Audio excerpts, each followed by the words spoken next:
우와, 시작부터 우리 주인공이 튼튼한 철장 안에서 눈을 떠 옷도 몽땅 벗겨진 채로 자기가 어디 있는지도 전혀 모르는 상태지. 주변에 쓱 둘러보니까 곧 노예로 팔려갈 불쌍한 사람들이 갇힌 똑같은 철장들이 엄청나게 많은 거야. 근데 진시두는 이 심각한 상황에도 전혀 당황하지 않아. 웬 도적단 여자애 하나가 밥을 주러 다가오니까 그냥 아주 여유롭게 일어나서 철장을 종이장처럼 찢어버리거든. 진짜 아무렇지도 않게 말이야. 그 여자애는 진이 그 단단한 금속을 너무 쉽게 부숴버리는 걸 보고 자기를 죽일까봐 완전 겁에 질려서 벌벌 떨어. 하지만 우리 착한 주인공은 여자애를 때리기는커녕 오히려 치료해주고 그녀가 도적들을 돕고 있는 진짜 이유를 알아내지. 알고 보니 도적들이 남동생을 인질로 잡고 억지로 일을 시키고 있었던 거야. 그래서 진은 이 쓰레기 같은 놈들을 바로 이 자리에서 싹 다 처리해버리기로 결심해. 지금 당장 말이야. 진이 문을 박살내면서 날려버리는데 첫 번째 도적놈이 그 문이랑 같이 저 멀리 날아가 버려. 자기가 지금 알몸이라는 사실은 전혀 신경도 안 써. 진은 놈들을 하나씩 가볍게 쓰러뜨리면서 바닥에 떡시신한 도적들, 산을 쌓아버리지. 충격에 빠진 도적들은 진짜 상계조차 안 돼. 진이 그놈들한테는 너무 빠르고 압도적으로 강하거든. 마침내 진이 도적단 두목 앞까지 다가갔어. 이 쓰레기 같은 두목놈은 이 세계에서 나름 엄청 강하다고 평가받는 놈인데도 감히 반격할 엄두조차 못 내. 우리 주인공이 마지막 남은 부하들을 어떻게 박살냈는지 두 눈으로 똑똑히 봤으니까. 두목은 제발 잠깐만 기다려달라고 싹싹 빌면서 원하는 게 뭐냐고 물어. 돈이든 노예든 얼마든지 주겠다면서 말이야. 하지만 우리 주인공은 남은 도적들을 마저 끝장내버리고는 두목에게 성큼성큼 다가가. 이 도적 두목은 도대체 상황이 어떻게 돌아가는 건지, 왜 자기 영역을 쓸 수 없는 건지, 그리고 이 알몸의 남자가 왜 이렇게 압도적으로 강한 건지 도무지 이해할 수가 없었지. 진이 그를 마치 하찮은 벌레 보듯 내려다보자 이 쓰레기 두목은 자기가 제대로 끝장났던 걸 깨달아. 그래서 최후의 수단을 꺼내려고 미친 듯이 달려가는데 그건 바로 괴물이 갇혀있는 거대한 철장이었어. 두목놈은 이제 우리 주인공이 끝장났다고 확신했지. 하지만 괴물이 맹렬하게 앞으로 달려드는 순간 진은 그 공격을 너무나도 가볍게 막아내버려. 이제 이 쓰레기 두목은 진짜 기절할 만큼 충격을 받아. 인간이 맨손으로 괴물의 직접적인 공격을 막아내는 건 살다 처음 봤거든. 알고 보니 진은 인간의 한계를 초월한 조인적인 신체를 가지고 있었던 거야. 게다가 그게 끝이 아니야. 다음 순간 진이 엄청난 신의 힘을 끌어내더니 강력한 에너지 빔으로 그 괴물을 흔적도 없이 날려버려. 상황을 깔끔하게 정리한 진은 다시 그 쓰레기 두목에게 몸을 돌려 죄 없는 불쌍한 사람들에게 저지른 짓에 대한 대가로 아주 제대로 참교육을 해주려고 말이야. 근데 진은 왜 이렇게 강하고 도대체 어떻게 이런 힘을 얻게 된 걸까? 이 모든 이야기는 1억 년 전으로 거슬러 올라가. 지구에 엄청난 대재앙이 닥치면서 전 세계의 인류가 거의 멸망해버리는 사건이 있었어. 이 끔찍한 재앙의 씨앗은 정체불명의 바이러스가 동물들을 돌연변이로 만들면서 시작됐지. 동물들은 나중에 커럽터라고 불리게 되는 이 세상 것이 아닌 듯한 끔찍한 괴물들로 변해버렸거든. 불과 몇 년 만에 바이러스가 너무나도 빠르게 퍼져나가는 바람에 인류는 99%의 인구를 잃고 처참하게 무너졌어. 살아남은 극소수의 인류는 최전선을 지키고 반격하기 위해 진짜 처절하게 싸웠지. 하지만 안타깝게도 기존의 무기나 전쟁 방식으로는 이 괴물들에게 전혀 피해를 줄 수 없다는 게 금방 드러났어. 결국 절망에 빠진 사람들은 동족인 인간을 대상으로 끔찍한 생체 실험을 시작하게 돼. 수많은 실험이 있었지만 진시도만이 실제적인 성과를 보여준 유일한 성공작이었지. 그리고 진과 함께 과학자들은 오염된 지구의 환경을 복구하기 위해 나노머신으로 구성된 카운터 바이러스를 개발해냈어. 새롭게 얻은 이 전무후무한 능력으로 무장한 진은 이 세계를 구원할 초인적인 구세주가 되어 마지막으로 살아남은 인류의 생존 구역을 지키기 위해 끊임없이 싸웠어. 하지만 결국 그 모든 노력은 물거품이 되고 말았어. 너무 늦었던 거야. 마지막 남은 생존자들마저 전부 목숨을 잃고 말았고 진이 지켜야 할 사람은 이제 단 한 명도 남지 않게 됐지. 자기가 만들어진 유일한 목적이자 임무에 실패해버렸으니 진의 존재 이유는 완전히 사라진 것처럼 보였어. 적어도 그의 과학자 친구인 카구라는 그렇게 생각했지. 하지만 진의 생각은 근본적으로 달랐어. 그에게는 여전히 앞으로 나아가야 할 명확한 이유가 있었거든. 비록 지금 당장의 인류는 구하지 못했지만 자신의 힘이 언젠가 태어날 미래 세대에게 반드시 도움이 될 거라고 굳게 믿었어. 대기 중에 퍼진 나노머신들이 환경에서 커럽터의 영향을 정화하기 위해 이미 열심히 일하고 있었기 때문에 그는 언젠가 지구가 다시 예전의 모습으로 회복될 거라고 아주 긍정적으로 생각했지. 그리고 그날이 올 때까지 기꺼이 기다리겠다고 마음먹었어. 그 결과 카고라는 앞으로 다가올 수백 세기 동안 진을 살려둘 수 있도록 특수 제작된 동면 캡슐 아래 그를 잠들게 했지. 진이 정지 상태에서 평화롭게 잠들어 있는 동안에도 괴물들은 계속해서 지구를 짓밟고 다녔어. 하지만 수십 년이 수백 년이 되고 수백 년이 다시 수천 년으로 흐르면서 전 지구적인 환경의 변화가 마침내 기하급수적으로 쌓이기 시작했어. 그 끔찍하게 변이됐던 괴물들이 서서히 약해지고 쇠퇴하기 시작한 거야. 그러면서 새로운 종들이 번성할 수 있는 길이 열리게 됐지. 이 거대한 진화의 순환은 무려 1억 년 동안이나 계속되었고 마침내 새롭게 진화한 3명의 수인들이 무시무시한 괴물에게서 벗어나려고 필사적으로 도망치는 바로 이 장면으로 우리를 안내하게 돼. 공포에 질린 생존자들은 우연히 고대의 유적을 발견하고는 몸을 숨기기 위해 재빨리 그 안으로 몸을 던져. 하지만 끈질기고 악마 같은 괴물은 그들을 쫓아 시설 안까지 들이닥치지. 결국 도망칠 곳 하나 없는 구석까지 몰려버리고 말아. 이 3명은 이제 꼼짝없이 괴물의 배부른 저녁 식사가 될 처지에 놓인 거야. 마지막으로 완전히 절망에 빠진 채. 일행 중 여자애가 마을의 수호신이 제발 자신들을 구해달라고 기도하며 살려달라고 울부짖어. 그런데 기적처럼 그녀의 간절한 목소리가 닿았어. 그들 바로 뒤에 있는 캡슐에서 1억 년 동안 잠들어 있던 우리 주인공의 각성을 촉발시킨 거지. 고대의 인류는 깨어나자마자 강력한 에너지 빔을 뿜어내서 그 자리에서 괴물을 정확히 명중시켜버려. 얼떨떨한 3명은 도대체 방금 무슨 일이 일어난 건지 전혀 감도 못 잡고 있는데 갑자기 시로락이 하나 안 걸친 알몸의 남자가 툭 튀어나오니까 상황은 더 혼란스러워지지. 이 상남자 주인공이 깨어나서 가장 먼저 한 일은 바로 자기 옷을 찾는 거였어. 다행히 그의 옷은 친구 카구라가 개발한 절대 부서지지 않는 금고 안에 아주 깔끔하게 보관되어 있었지. 연구소의 오래된 시스템을 부팅한 후 진은 자기가 무려 1억 년이라는 시간을 건너뛰어 미래로 스피드런을 해버렸다는 사실을 깨닫게 돼. 억겁의 시간이 흐르면서 대부분의 데이터가 손상되긴 했지만 기계들이 아직 작동한다는 것 자체가 완전 기적이야.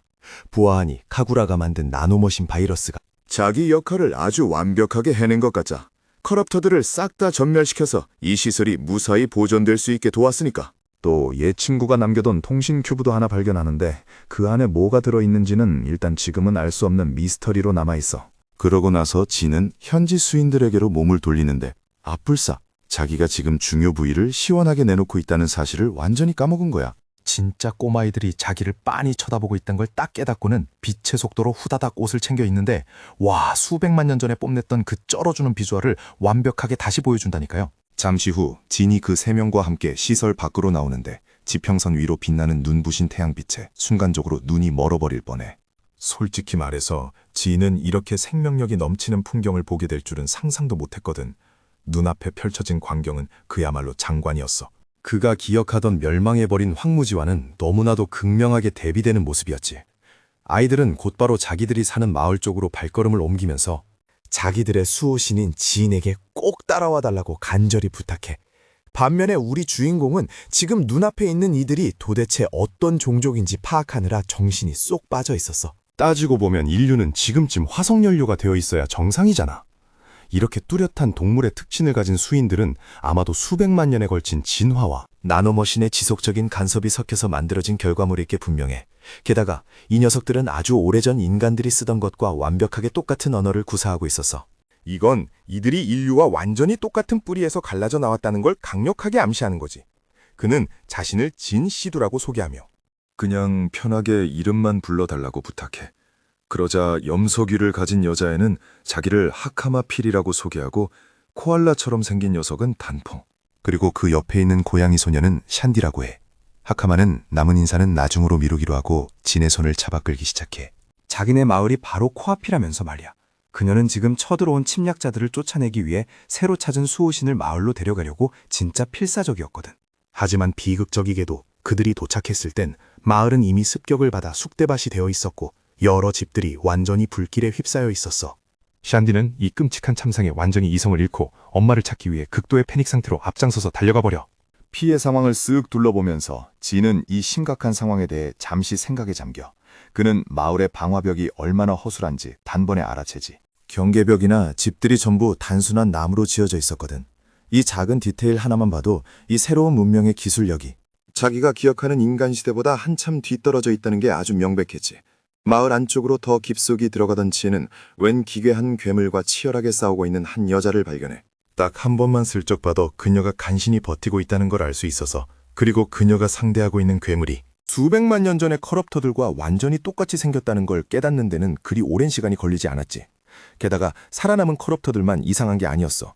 꼬마 하카마가 몸에서 빛이 나게 하는 어떤 마법 같은 기술을 쓸 줄 아는 거야. 하지만 결국 하카마가 나설 필요는 없었어. 진이 순식간에 앞으로 튀어나가더니 엄청나게 파괴적인 발차기 단 한 방으로 괴물을 완전히 뻗게 만들어버리거든. 쥐는 재빠르게 움직여서 다친 나이든 여자를 번쩍 안아들고 위험지대에서 쏜살같이 빠져나와. 꼬마 하카마가 마무리 일격을 날릴 수 있도록 완벽한 틈을 만들어준 거지. 하카마는 마법을 집중해서 엄청난 파괴력을 가진 작은 불덩이를 날려보내고, 마침내 괴물의 순통을 확실하게 끊어버려. 죽은 괴물을 살펴보면서 진은 자신의 가설이 맞다는 걸 확신해. 대기 중의 나노머신들이 이 괴물들의 그 악명 높았던 재생 능력을 진짜로 빼앗아 버린 거야. 하지만 진이 도무지 이해할 수 없는 건 어떻게 이 동네 꼬마가 그 나노머신들을 다룰 수 있냐는 거였지. 진의 논리적인 추측으로는 이 사람들이 대기 중에서 나노머신 입자를 직접 끌어모아서 마치 자기가 하는 것처럼 공격 마법으로 변환해서 쓴다는 거였어. 여기서 가장 큰 모순은 역사적으로 봤을 때 오직 순수한 인간만이 그 기술을 조종할 수 있었다는 사실이야.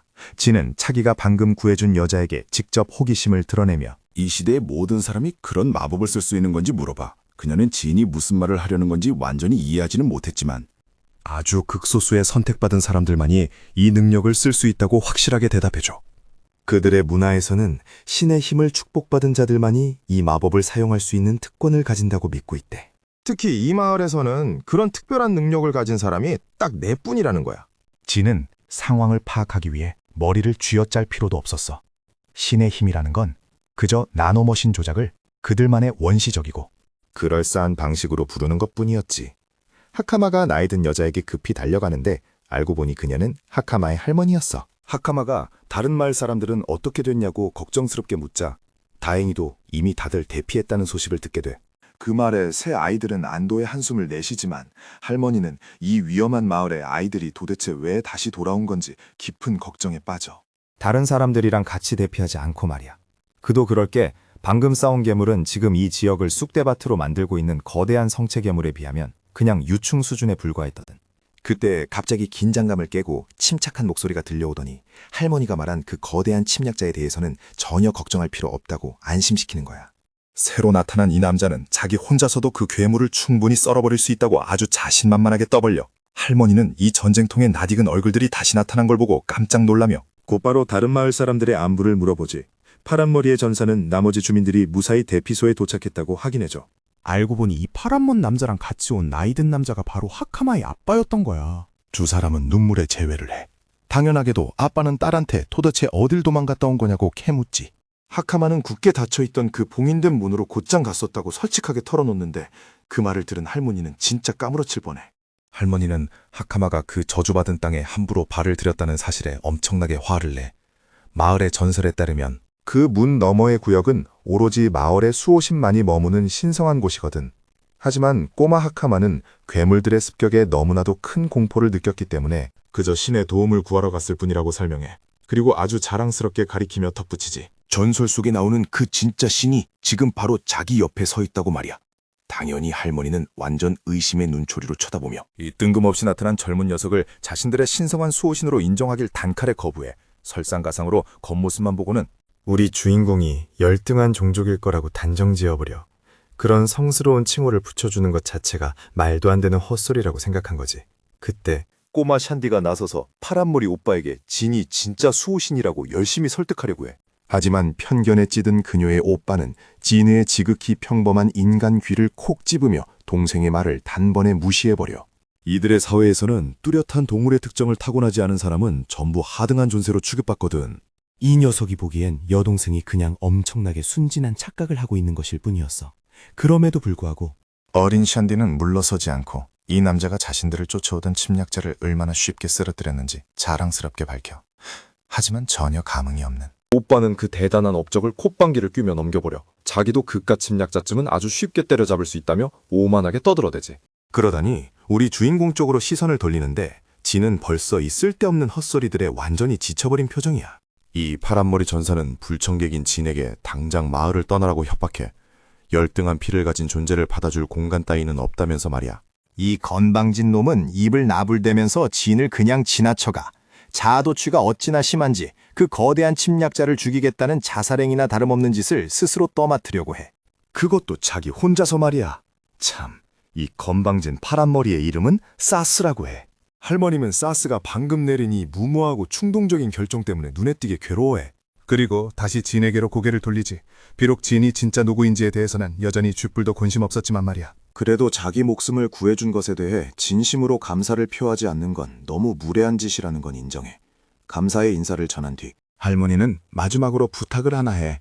자기가 가는 동안 아이들을 안전한 대피소까지 에스코트해달라는 거였지. 사스 그 멍청한 놈이 오만함에 빠져 개죽음 당하지 않게 자기가 직접 확인하러 가야겠다면서 말이야. 당연하게도 우리 주인공은 그 부탁을 단칼에 거절해. 쟤들이 대놓고 자기 자존심을 건드렸는데 진이 가만히 서서 짓밟히게 놔둘 리가 없잖아. 자기가 쓸모없는 구경꾼도 아니고 절대 열등한 종족도 아니라는 걸 아주 뼈저리게 깨닫게 해주기로 결심하지. 장면은 자연스럽게 기괴하고 거대한 괴물이 자리 잡고 있는 근처 호수로 넘어가 사스가 마침내 현장에 도착했는데 이 녀석은 눈 하나 깜짝 안 하고 바로 전투 태세를 갖춰 창과 온몸에 제우스의 번개 같은 짜릿한 전기를 가득 충전한 채로 짐승을 향해 번개처럼 빠른 속도로 돌진해 괴물도 반격하려고. 말 그대로 자기 새끼들을 발사체 무기로 던져대는 끔찍한 짓을 저질러 다행히도 이 덜 자란 끈적끈적한 유충들은 사스에게 아주 쉬운 타겟이었지. 전기가 흐르는 창으로 말이야. 길을 뚫어낸 사슬은 그 틈을 놓치지 않고 땅에서 높이 뛰어올라 그 짐승의 얼굴 정면을 향해 파괴적인 참격을 날려. 괴물은 극심한 고통에 몸부림치며 비명을 질러대. 하지만 우리 모두 알잖아. 이렇게 쉽게 끝날 리가 없다는 걸. 역시나 내 예상이 맞았어. 사스가 경악스럽게도 괴물의 깊게 파인 상추가 순식간에 다시 재생되기 시작하는 거야. 갑작스러운 충격에 파란머리 전사는 몸이 굳어버리고 치명적인 반격에 완전히 무방비 상태로 노출되고 말아. 피할 시간조차 없었지. 하지만 모두가 예상했듯이 마지막 순간에 진이 딱 끼어들어서 그 거대한 공격을 아주 가볍게 막아내버려. 별거 아니라는 듯이 말이야. 그토록 흔들림 없이 오만했던 바보 사스는 갑자기 엄청난 현실 자각 타임을 맞게 된 거지. 그리고 진짜 쇼는 이제부터 시작이야. 괴물은 뒤로 훌쩍 뛰어서 아까보다 2배는 더 강력한 힘으로 다음 공격을 준비해. 하지만 우리 주인공은 그 짐승에게 팔을 휘두를 기회조차 주지 않아. 그냥 아주 가볍게 손가락을 한번 튕기더니 진은 괴물의 살점에 아주 깔끔한 구멍을 뻥 뚫어버려. 건방졌던 꼬맹이 사스는 넋이 나간 채로 이 엄청난 광경을 조용히 지켜볼 수밖에 없었지. 직후에 나머지 일행이 물가 쪽으로 미친 듯이 달려와 미친 듯이 뛰어오느라 숨도 다 못 고른 상태에서 그들은 입이 떡 벌어지는 광경을 보게 돼. 우리 주인공이 그 거대한 괴물을 단 한 손으로 막아내고 있는 걸 다시 한번 똑똑히 보게 된 거야. 괴물이 계속해서 엄청난 힘을 주며 압박해오자 진은 이 힘겨루기가 진짜 지루해지기 시작해. 그래서 최대한 빨리 끝내기로 마음먹고 사스의 허리를 낚아채서 훌쩍 피하지. 카메라가 뒤로 빠질 때쯤 우리는 진의 에너지에 완전히 꿰뚫려서 벌집이 된 그 거대한 괴물을 보게 돼. 사스는 괴물이 무한으로 재생할 수 있다면 저런 크고 화려한 공격은 아무 소용없다고 미친 듯이 소리쳐. 다행히도 진은 이미 그 변수까지 전부 계산해 두고 있었어. 바로 이럴 때 나노머신이 엄청나게 유용하게 쓰이거든. 괴물의 세포 재생 능력을 적극적으로 무력화시키는 거지. 아까 사스가 입힌 데미지도 사실 꽤 컸어. 하지만 상처가 너무 얕아서 괴물의 치유 능력을 과부하시키기엔 턱없이 부족했던 거야. 지금쯤 사스는 이 열등한 녀석이 진짜 자기네들의 수호신일지도 모른다는 엄청난 가능성을 머릿속으로 처리하느라 사실상 멘붕 상태에 빠져 있어. 웃기게도 진은 자기가 그런 거창한 타이틀을 달 만큼 신성한 혈통 같은 건 전혀 없다고 재빨리 선을 그어버려. 그가 확실하게 알고 있는 단 한 가지 사실은 자기가 지금까지 살아있는 유일한 이유가 바로 미래의 사람들을 지키고 지금 눈앞에 서 있는 저런 괴물들을 싹 다 도살하기 위해서라는 거지. 분노한 짐승이 으르렁거리며 거대한 꼬리를 미친 듯이 휘둘러대. 자기 방어를 물 흐르듯 쏙쏙 빠져나가는 날렵한 주인공을 어떻게든 짓눌러버리려고 아주 필사적이야. 승리할 전략을 재빨리 짜는 지인은 빽빽한 노란색 얼음 결정 속에 괴물을 가둬서 완전히 움직이지 못하게 만들어버려. 그리고 짐승을 산산조각 낼 확실한 치명타를 충전하면서 마침내 제대로 된 자기소개를 해 스스로를 괴물이라고 선언하는데, 인류의 비극적인 어리석음에서 직접 태어난 괴물이라고 말이야. 그는 무려 1억 년의 긴 잠을 이겨내고 살아남은 유물이고 이 끔찍한 위협으로부터 지구를 정화하기 위해 만들어진 지정된 무기라는 거지. 사스는 지금 이 낭자가 도대체 무슨 헛소리를 중얼거리는 건지 이해할 수 있는 처지가 아니었지만 지금 당장 그가 신경 쓰는 건 오직 진이가 그 엄청난 말들을 진짜로 증명해낼 수 있느냐 하는 것뿐이었어. 뭐 당연히 진은 해낼 수 있지. 결국 그는 수많은 잔혹하고 비극적인 실험들이 만들어낸 말 그대로 궁극의 결정체이자 상상을 초월하도록 준비된 무기니까 인류의 피로 얼룩진 역사에서 태어난 그는 이 세상에 남은 첫 번째이자 마지막이며 유일한 진짜 인간이야. 자기소개를 완벽하게 마친 지혜는 눈이 멀 정도로 강렬한 에너지 공격을 내뿜어서 그 괴물을 순식간에 잿더미로 만들어버려. 그 비임은 상상을 초월할 정도로 엄청나서 지구 대기권을 단숨에 뚫고 우주의 진공 상태까지 뻗어나갔어. 그 자식이 다시 재생할 풍년을 0으로 만들어버린 거지. 괴물이 완전히 먼지가 되어 죽어버리자. 사르스는 완전히 할 말을 잃었어. 하늘 높은 줄 모르던 그 오만함이 자기 얼굴에 그대로 처박힌 셈이니까. 한편 일행이 눈치채지 못한 사이 덤불 속에서 누군가 우리 주인공을 아주 예의주시하고 있었지. 이 미스터리한 여자는 호수에서 보고된 신종 침략자를 감시하러 파견된 거였어. 자기가 완전히 다른 차원의 괴물이 활약하는 걸 목격하는 행운을 누릴 줄은 꿈에도 몰랐겠지. 그녀 생각에 왕도에 있는 성기사단의 엘리트 수뇌부조차도. 그런 거대한 위협에 홀로 맞설 엄두는 못 낼 텐데 말이야. 그런데 이 이름 모를 젊은 실력자는 그걸 완전 식은 죽 먹기로 해냈잖아. 이 스파이는 자기가 방금 본 모든 걸 길드에 보고하고 싶어서 문자 그대로 흥분을 감추지 못할 정도로 들떴어. 그날 늦게 지인은 마침내 친구 카구라가 자신을 위해 남긴 100만 년 전의 홀로그램 메시지를 듣게 돼. 이 디지털 친구는 진이 이걸 볼 때쯤이면 수백만 년이 흘렀을 거라는 걸 인정하며 이야기를 시작해.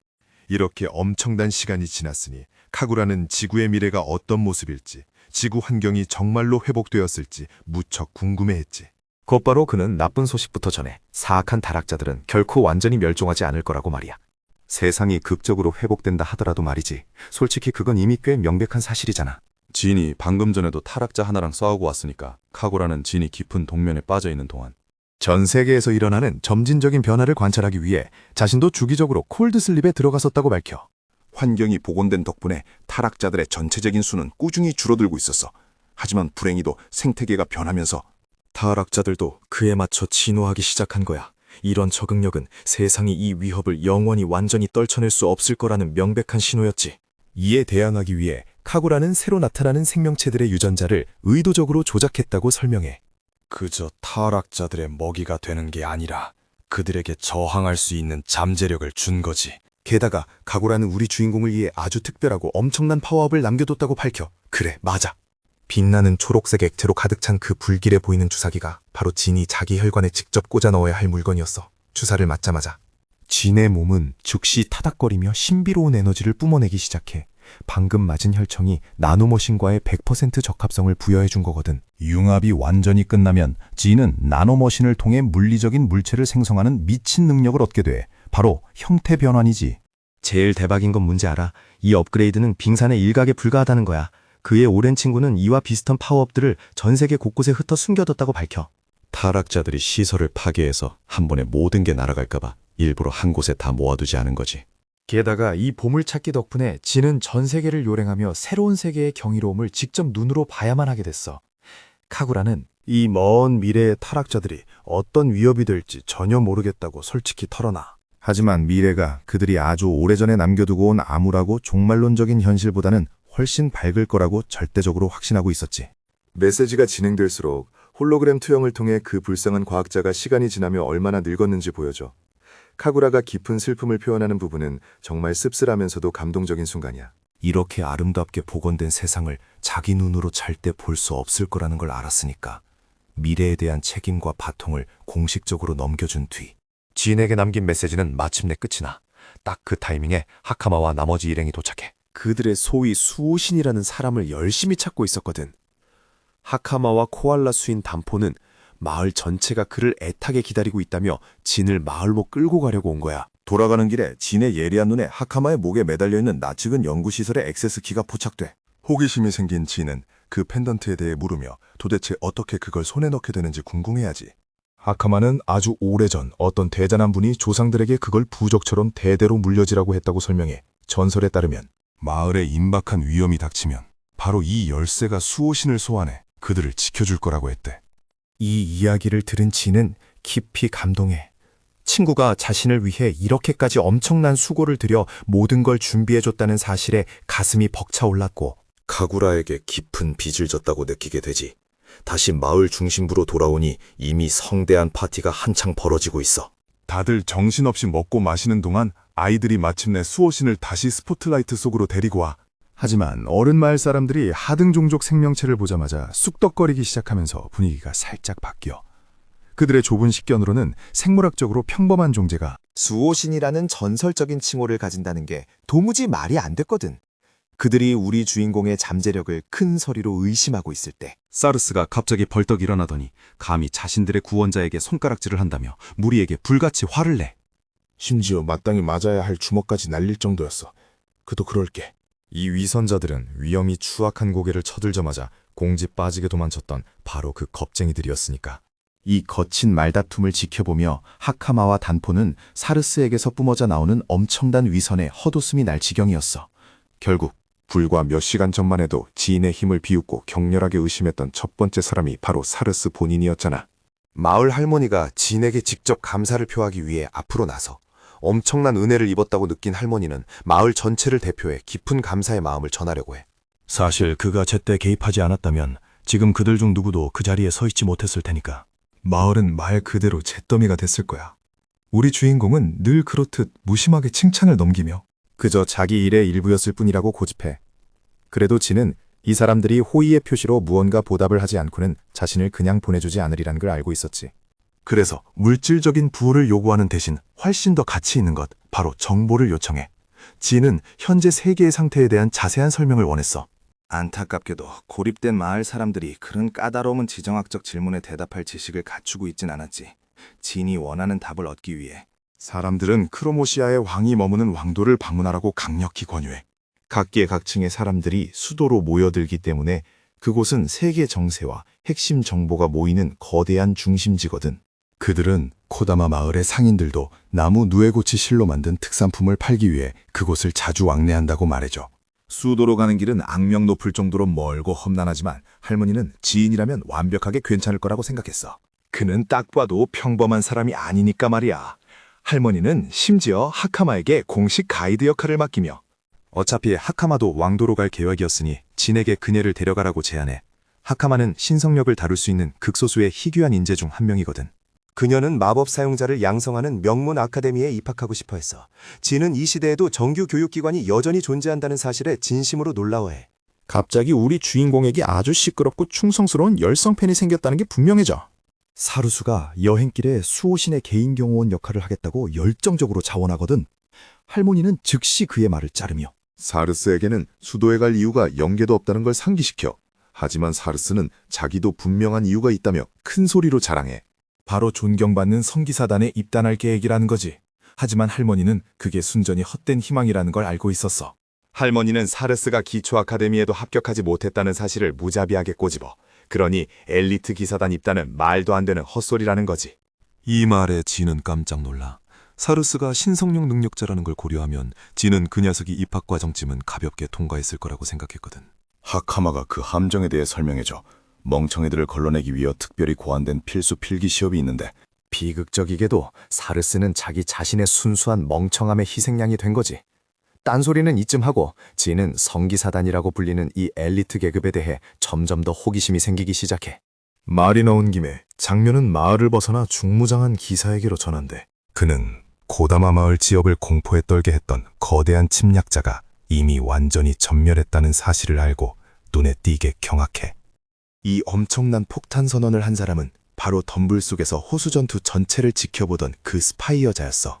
기사는 그녀에게 사실을 한 번 더 확인하라고 요구하고 소녀는 단 한순간의 망설임도 없이 자신의 이야기를 확고하게 입증해. 성기사는 도저히 믿을 수 없었어. 오늘 전까지는 자신들의 엘리트 기사단 외부의 누군가가 그런 수준의 괴물을 혼자 상대할 순수한 능력을 가졌을 거라고는 상상조차 못했거든. 그들이 보구를 나누는 한창 때 갑자기 타락자 하나가 스파이를 기습하려 해. 그녀의 무방비한 등기로 뛰어오른 거지. 기사는 눈부신 속도로 반응하며 칼을 뽑아 괴물을 깔끔하게 두 동강 내버려 왕국의 안전한 곳으로 후퇴하는 대신 기사는 대담한 결정을 내려 그는 공식적으로 너무 흥미가 생겨서 그런 거대한 야수를 그토록 쉽게 도살한 미스터리한 남사를 직접 추적해서 만나보고 싶어 안달이 났어. 진은 눈부시게 아름다운 아침에 깨어나 상쾌한 공기를 만끽해 여전히 이런 풍경을 즐길 수 있다는 게 믿기지 않았지. 마음 한구석으로는 친애하는 친구 카구라가 이 광경을 보지 못한다는 게 아쉬웠어.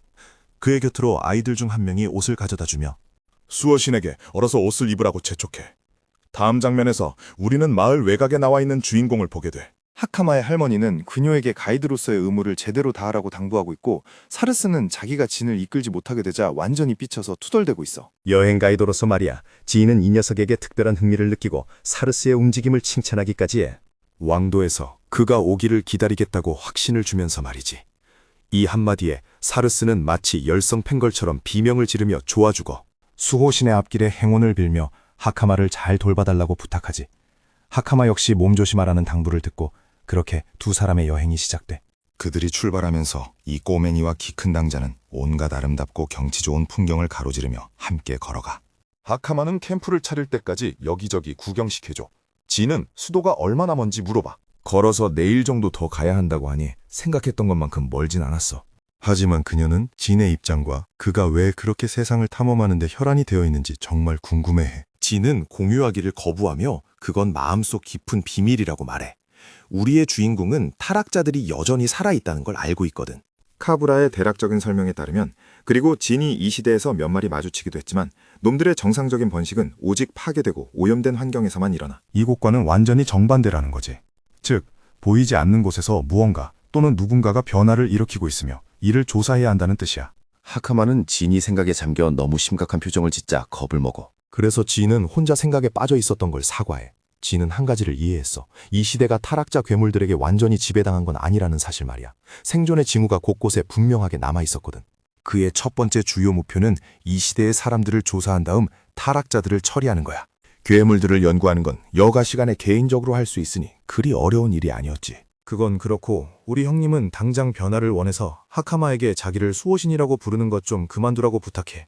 그녀가 여전히 그를 너무 깍듯이 대하자 진은 제발 그냥 진이라고 불러달라고 재촉해야 했어. 그때 말발급 소리가 두 사람의 주의를 끌어. 한 성기사가 자신의 팀과 함께 도착해서 우리 디우에게 잠깐 시간을 내달라고 재촉해. 이 남자는 딱 평범한 백마탄 왕자님처럼 생겼는데 진은 그런 건 신경도 안 쓰고 어쨌든 그의 정체를 물어봐. 성기사단 소속인 그는 제7사단 대장 아르거스 울톤이라고 저신의 소개. 성기사라는 개념이 아직 우리 주인공에겐 낯설어서. 마을 사람들이 말했던 흥미로운 존재들이 아르거스의 팀에 속한 이 녀석들인지 궁금해하지. 그런데 버릇없는 기사 한 명이 짜증을 내며 평민이 일어서지도 않고 자기 대장을 완전히 무시한다며 호통을 쳐. 그녀는 심지어 대장에게 이 둘이 범인임이 틀림없다고 말하지만 아르거스는 오히려 그녀에게 목소리를 낮추라고 다일이지. 카리나가 뒤에서 계속 투덜거리는 동안 성기사는 이번엔 좀 더 정중하게 진에게 말을 건네. 우리 주인공은 아까 카리나가 한 말이 그저 궁금했을 뿐인데 성기사는 그걸 가볍게 넘겨버려. 그녀가 그냥 무례하게 굴었을 뿐이라는 식으로 행동하면서 말이야. 그러고는 아르거스가 화제를 돌려 진의 정체와 어디서 왔는지 어디로 가는 중인지 물어봐. 그 다음 하카마가 자기들은 코다마 마을 소속이고 왕도로 향하는 길이라고 알려주지. 카리나는 이 말을 확증으로 삼아 또다시 콧대를 높이며 잘난 체를 해. 두 사람을 하등 종족이라고 비난하면서 말이야. 사실 그녀는 자기가 IQ 3000이라도 되는 양 온갖 허세를 부리며 장황하게 떠들어대. 코다마 마을 출신의 하등 존재들을 밝혀냈다면서 말이지. 진은 출생 기록이 있다는 말을 듣고 오히려 이 세계의 발전에 매료돼. 하지만 아르거스가 다시 끼어들어 무모한 추측을 하는 카리나를 멈춰세워. 사실 그는 어린 소녀인 하카마가 수도에서도 고품질로 칭송받는 특별한 코다마 옷을 입고 있다는 걸 알아볼 수 있었거든. 마을의 일반 아이들은 그런 고급스러운 옷을 입지 않으니. 그들이 정말로 마을 출신이라는 걸 확인한 셈이지. 카리나의 멍청함을 또 한 번 증명한 거야. 비록 소녀에 대해서는 확신하지만. 아르거스는 검을 뽑아 자기 앞에 서 있는 남자를 겨누며 그는 다른 사람들과 다르다고 선언해. 첫 번째로, 그는 이 남자의 옷차림을 본 적이 없어서 대체 어디 소속인지 의문을 제기하지. 성기사는 코다마 마을과 수도 사이의 길에 많은 도적들이 들끓고 있다고 공유해. 이 남자가 아이들을 인신매매하려는 도적 중 한 명일 가능성이 있다는 거야. 게다가 하카마도 그 연극에 가담하고 있을지 모른다고 말이야. 아무 해가 없는 척하면서 어린 소녀는 아니라고 부정하려 들지만 그들은 단 한마디도 믿지 않아. 하카마는 앞뒤 생각하지 않고 공격을 준비하지만 결국 여로자루의 마법검의 사방에서 포위당해 구석에 몰리고 말아. 그래도 신성력을 지녔다며 성기사의 칭찬을 받긴 했지. 우리 주인공은 성기사의 힘에 꽤 깊은 인상을 받아. 아르거스의 실력은 진짜 감했거든. 진은 그걸 단번에 알아볼 수 있었어. 그리고 이제 확실한 권위의 위치에 선. 성기사는 이 남자가 어디서 왔는지 설명을 요구해. 그 정보가 우리 주인공을 살려둘지 말지 결정짓는 중요한 요인이 될 테니까. 하지만 그 말을 듣자마자 지인이 살기 어린 눈빛으로 그를 노려보며 엄청난 긴장감이 감돌아. 그러나 결국 우리 형님은 감정대로 행동하지 않기로 결정하고 그저 고다마 마을에서 왔다고 짧게 대답해. 카리나가 펄쩍 뛰며 그의 면전에 대고 거짓말쟁이라고 소리치지만 아르거스는 진심으로 이 설명을 받아들이고 무기를 내려놔. 이건 정말 충격적인 반전이야. 불과 몇 분 전만 해도 살해 위협을 가하기 직전이었으니까 말이야. 성기사는 그가 거짓말을 하는 게 아니라고 동의해주고 그 사이 하카마는 진을 마을의 수호신이라고 공식적으로 선언해. 수호신이라는 개념은 성기사의 흥미를 끌었지. 하지만 그는 그걸 진지하게 받아들이지 않고 몸을 돌려 떠나려 해. 무례하게 굴어서 미안하다며 다시 말에 올라타지. 아르거스는 사실 그 모든 걸 자기 임무의 일부로 한 거였어. 대장은 그들이 나중에 왕도에서 다시 만나게 될 거라는 걸 이해하고 있었지. 사실 혹시라도 무슨 문제에 휘말리면 자기를 찾아오라고 제안하기까지 해. 그렇게 말하며 그는 서둘러 자리를 떠나고 뭔가 심각한 일이 벌어지길 바랐던 카리나는 머쓱해져 버려. 웬일인지 진조차도 드라마틱한 상황을 향한 이 여자의 비정상적인 집착에 당황한 눈치야. 다음 장면에서 우리는 다음 목적지로 향하는 팀을 보게 돼. 카리나는 괜히 혼자 억지를 부리며 진이 수상하다고 그 하등 종족을 그냥 보내주면 안 됐다고 목소리를 높여. 하등 종족이라는 단어가 그의 목구멍에 걸려 아르거스는 그들 중 진짜 하등 종족이 누구인지도 모른다며 소녀를 조롱하고 자신의 생각을 확고히 해. 레아 역시 카리나가 충격받을 정도로 격렬하게 동의해. 사실 그녀는 그들과 그들이 마주했던 남자 사이에 얼마나 신적인 격차가 있었는지 강조해. 그 당시 아르거스는 실제로 한순간에 3번이나 공격을 시도했지만 그의 결의조차 그걸 허락하지 못해서 주머니에 손을 넣고 있던 진이 즉시 행동에 나서서 공격이 이루어지기도 전에 반격할 거라는 걸 직감했거든. 솔직히 나도 그게 정확히 무슨 뜻인지 모르겠지만 어쨌든 우리 주인공 진짜 쩐다니까. 그건 그렇고 아르거스는 심지어 신성력을 사용하려고까지 했는데 지인 앞에서는 그 빌어먹을 힘이 아예 발동조차 하지 않아서 카리나를 기겁하게 만들었어. 하카마를 상대로 썼던. 그녀를 쉽게 구석으로 몰아넣었던 바로 그 기술이 진에게는 전혀 먹히지 않았던 거지. 레아도 똑같이 시도했지만 역시나 역부족이었어. 그들의 힘과 진 같은 괴물 사이에는 차원이 다른 격차가 존재한다는 걸 암시하는 거야. 아르고스의 관점에서도 그런 묘기는 기사단 내 최고 사령관 정도나 되어야 기껏 해낼 수 있는 수준이었으니까. 레아와 카리나는 헛웃음을 쳐. 이 멍청한 소녀는 그 당시 자신들이 얼마나 압도적으로 밀렸는지 전혀 몰랐던 거지. 우리의 백마탄 왕자님은 그들이 방금 괴물, 즉 다른 이들과는 완전히 다른 이단아를 만났다는 걸 강조하며 카리나가 부대에 새로 들어왔기 때문에 실수한 건 괜찮다고 다독여. 고다마 마을의 침략자를 죽인 자에 대해서는 아르거스는 바로 그 동일 인물일 거라고 의심하고 있어. 카리나는 상황이 위험하다고 생각하지만 현명한 그녀의 대장은 상대에 대한 정보가 영이인 상태에서 공격하는 게 훨씬 더 위험하다고 믿지. 또한 그는 진이 수동적으로 나오는 걸 보니 꽤 쿨한 녀석이라고 생각하며 지금 그들의 목표는 왕도로 돌아가는 것이라고 해. 그들의 개입이 더 이상 필요하지 않으니까. 그들이 마지막으로 나눈 이야기는 도적들의 상황에 대해 길드에 보고하자는 것이었고, 아르거스는 마음속으로 이 코다마 마을의 수호신이라는 인물에 대해 깊은 의문을 품은 채 발걸음을 옮겨. 그 남자가 아군이 되어주기만 한다면 얼마나 좋을까. 이 나라가 겪고 있는 수많은 문제들을 단번에 해결할 수 있을 텐데 말이야. 다음 장면에서 우리 주인공 진은 다시 길을 나서고 있어. 하카마는 며칠 전에 정말 흥미로운 사람을 만났다고 이야기를 꺼내지. 진은 그때 만났던 성기사처럼 다른 성기사들도 전부 그렇게 강한 건지 궁금해. 하지만 하카마는 아르거스가 유독 특별했던 거라고 딱 잘라 말해. 기사단 내에서도 진짜 최고 중에 최고만이 성기사로 추앙받고 리더가 되는 거니까.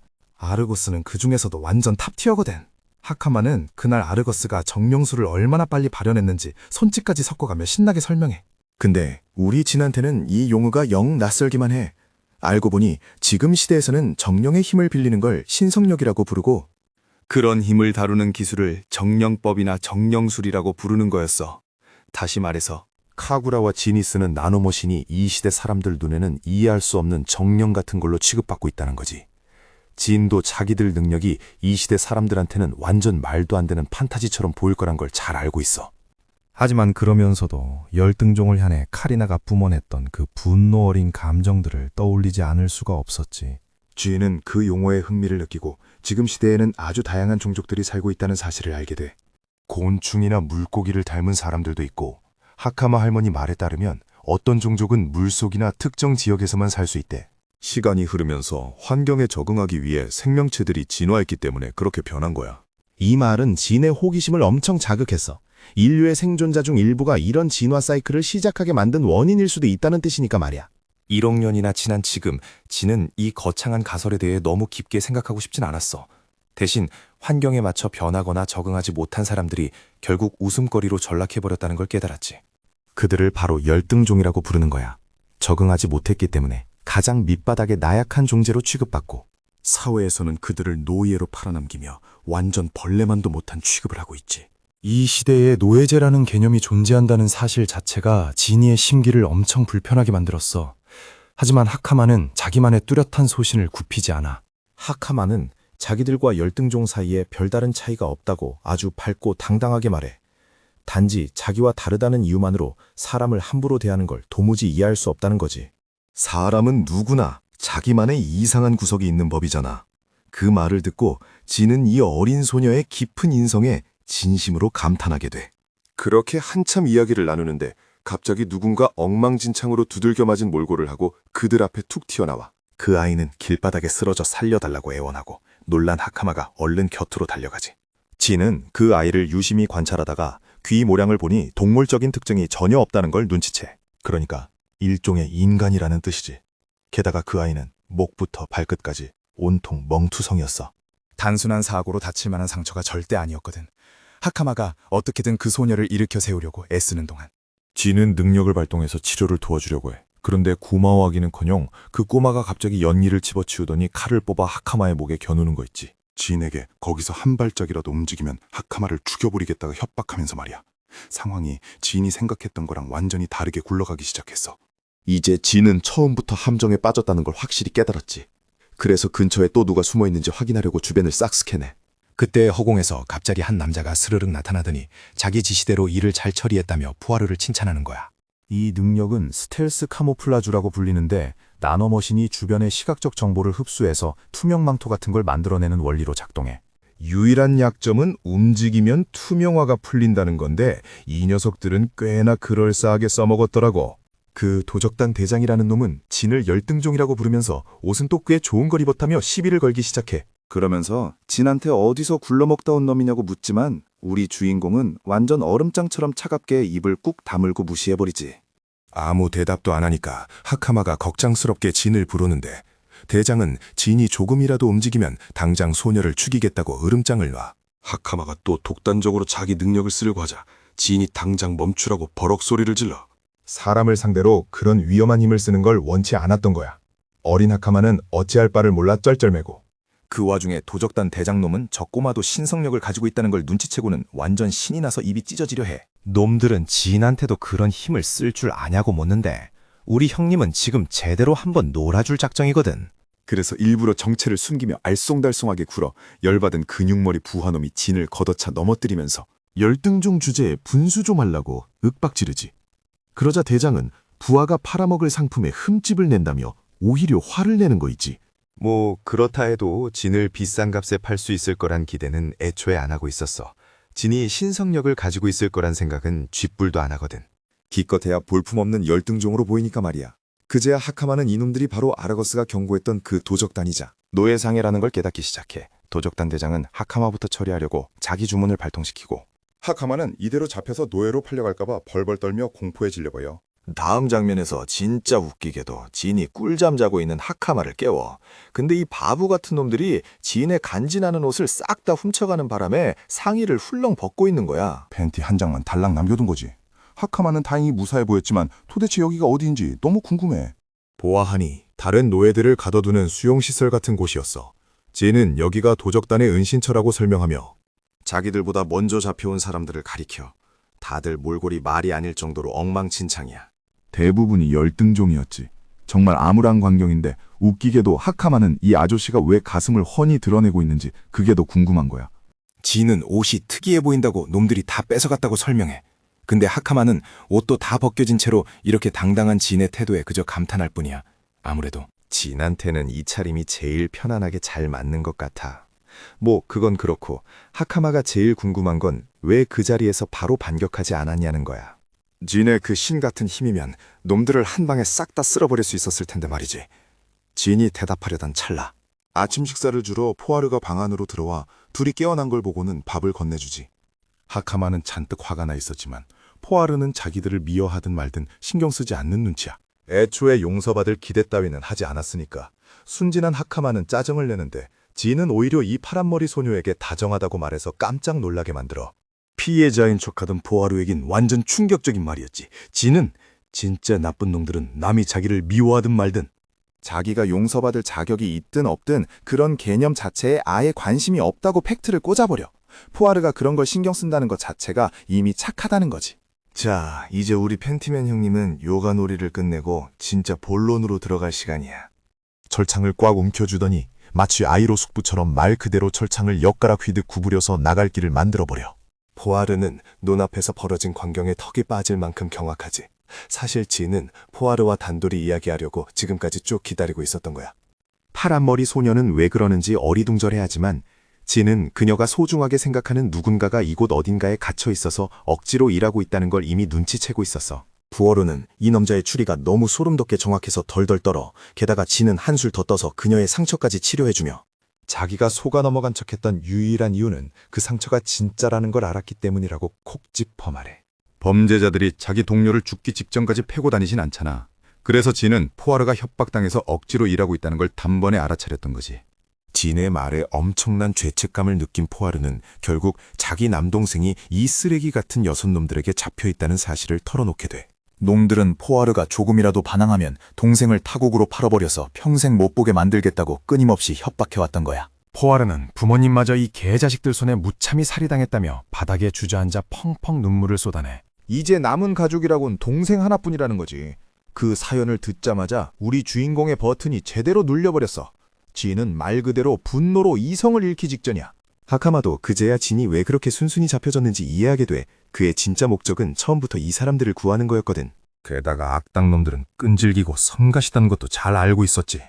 단 한 놈이라도 살려보내면 나중에 꼭 대참사가 벌어지잖아? 놈들은 다시 세력을 키워서 또 사고를 칠 테니까 말이야. 요약하자면 우리 형님은 이 바퀴벌레 같은 놈들을 한 곳에 모아놓고 싹 다 짓밟아버릴 작정이었던 거야. 진은 뒤돌려차기로 짐승 같은 놈을 시원하게 박살내며 첫 스타트를 끊어. 이제 앞길이 뻥 뚫렸으니 우리의 고조 사토르급 먼스키는 이 쓰레기들을 아주 갈기갈기 찢어놓을 생각이야.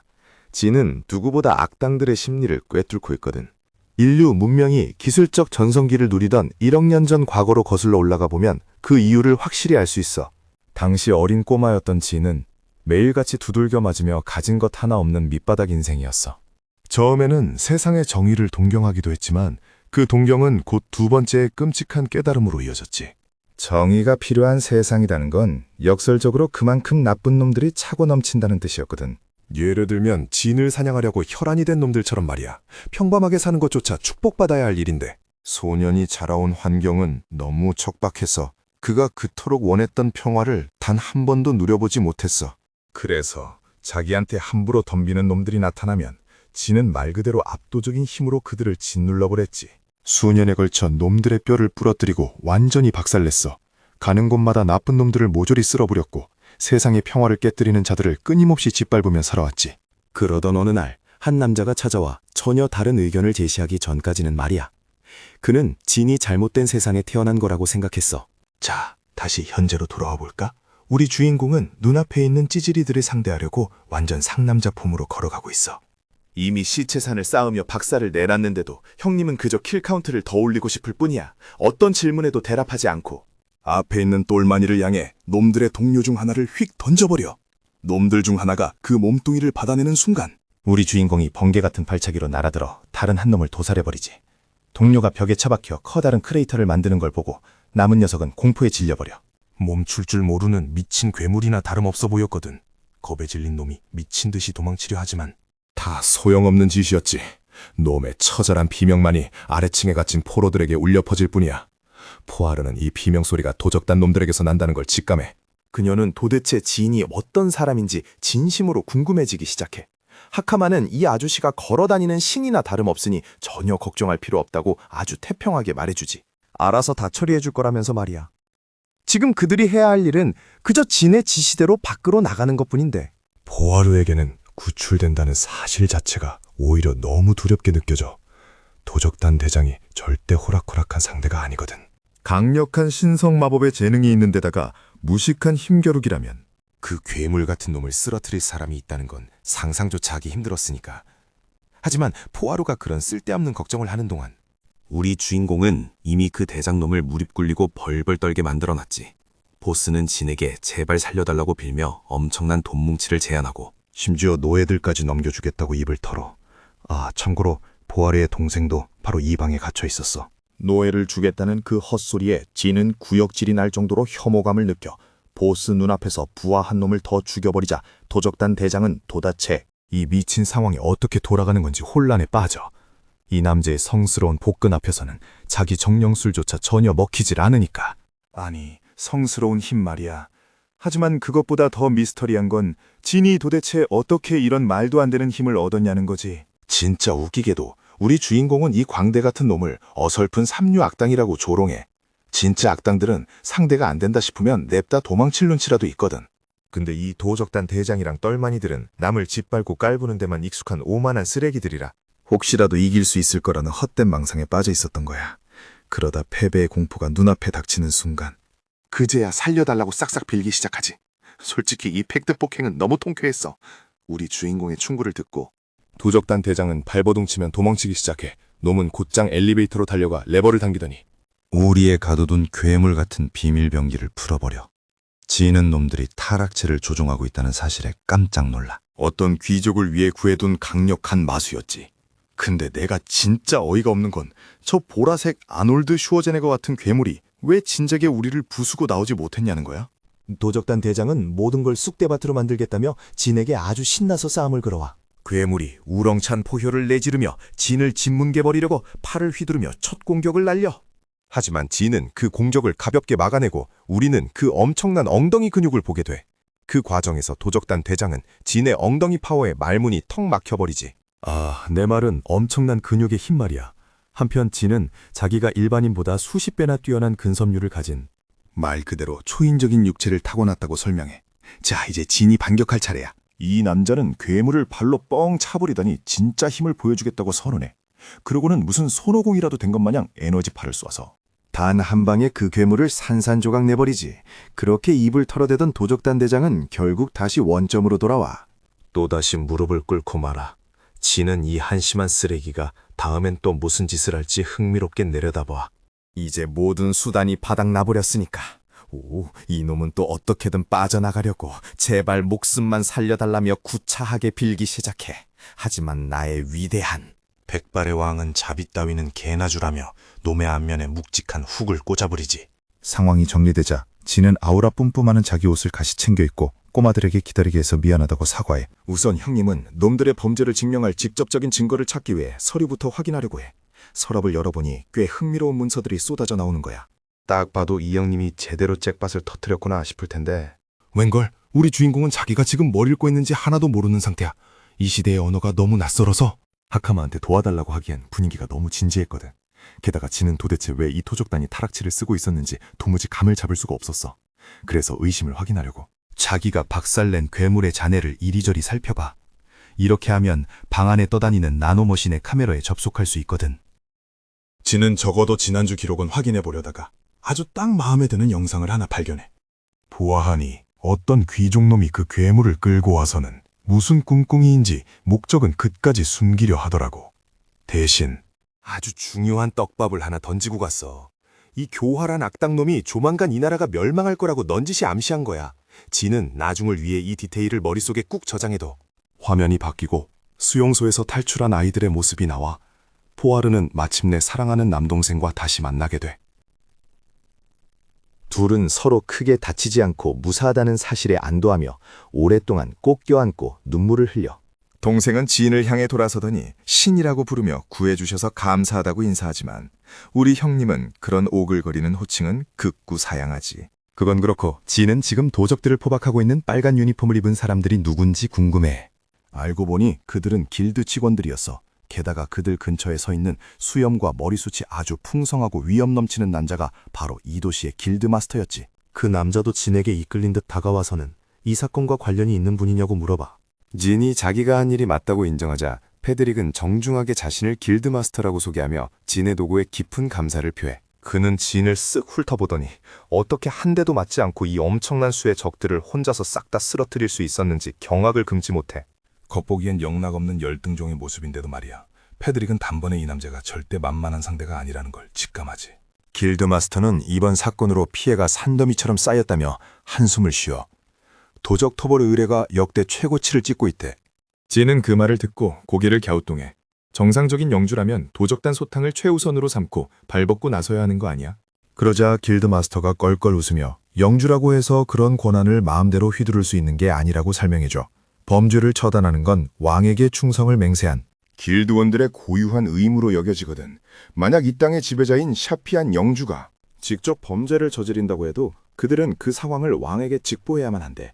뭐 그런 일이 일어날 확률은 희박해 보이지만 말이야. 패드릭은 자기 확신에 차 있었고 진은 이 상황을 1억 년 전 과거와 비교해보며 곰곰이 생각에 잠겨. 영주는 시장 같은 역할을 하고 길드는 경찰 조직처럼 움직이고 있다는 걸 깨달은 거지. 그렇다 해도 샤피안 영주가 쉽게 믿을 만한 인물은 아니었어. 진은 도적단에게서 빼앗은 모든 문서를 길드에 넘기기로 결정하며 이게 길드에 도움이 될지 물어봐. 길드마스터가 그중 하나를 쓱 읽어보더니 눈이 휘둥그레져. 알고 보니 그건 도적단과 뒷거래를 한 놈들의 명단이 아주 상세하게 적힌 장부였거든. 이 명단만 있으면 그 조직 전체를 아주 쉽게 소탕할 수 있게 된 거야.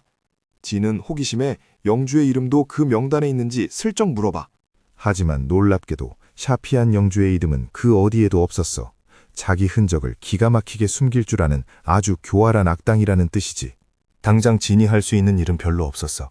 일단 노예들을 해방시켜줬으니 이제 이 사람들이 어떻게 될지 궁금해했지. 길드마스터는 실종 신고가 접수된 사람이라면 길드에서 책임지고 무사히 집으로 돌려보내주겠다고 약속해. 하지만 안타깝게도 그런 신고조차 안 되어 있는 사람들은 돌아갈 곳이 아예 없었어. 포아르나 니노처럼 부모를 잃은 고아들의 사례는 전혀 고려하지 않는 아주 엿같은 시스템이었지. 그래서 진이 아이들을 보호할 쉼터가 없냐고 묻는데 충격적이게도 이 시대의 마을에는 보육원 같은 시설조차 없다는 거야. 패드릭이 해줄 수 있는 건 이 아이들에게 일자리를 찾아주는 것뿐이었어. 하지만 둘 다 열등종으로 분류되어 있어서 그마저도 하늘의 별 따기만큼 어려울 상황이었지. 아이들은 잔뜩 시무룩해져 있고 진은 이 세상 어딜 가나 다 똑같다며 실망감을 감추지 못해요. 일할 곳이 없다고 해서 이 아이들을 그냥 내버려 둘 수는 없었거든요.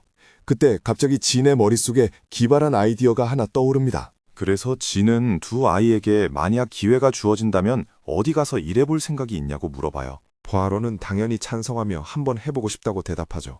그 말을 듣고 진은 황금기사 아르거스를 떠올려요. 아르고스가 예전에 도움이 필요하면 언제든 도와주겠다고 약속했었잖아요. 다음 장면으로 넘어가면 우리는 왕도인 크로모샤에 있는 아르거스를 보게 됩니다. 이 성기사는 복귀하는 길에 갑자기 뜬금없이 오싹한 한기를 느껴요. 저택에 도착한 아르거스는 부하들에게 오늘은 이만 쉬라고 지시하죠. 그리고 자신의 방으로 돌아가는데 메이드와 집사들이 무리를 지어 엄청난 자부심과 영광을 담아 그를 열렬히 환영해줍니다. 아르고스가 가장 먼저 한 일은 상황 보고를 받는 거였어요. 그런데 하인들의 반응을 딱 보니까 우리 성기사님은 뭔가 심상치 않은 일이 터졌다는 걸 바로 눈치챕니다.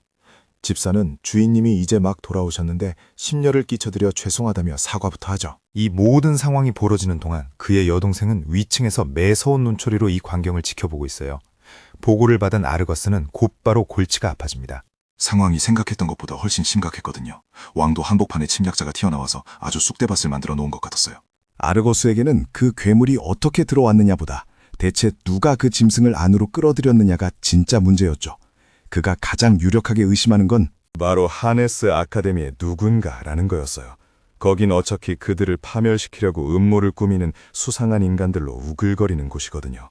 왕도의 혼란을 수습하려면 믿을 만한 동료가 절실히 필요한 상황이었죠. 바로 이 시각, 진과 일행은 왕도를 향한 여정을 다시 시작합니다. 토벌 임무를 마치고 새날이 훌쩍 지났어요.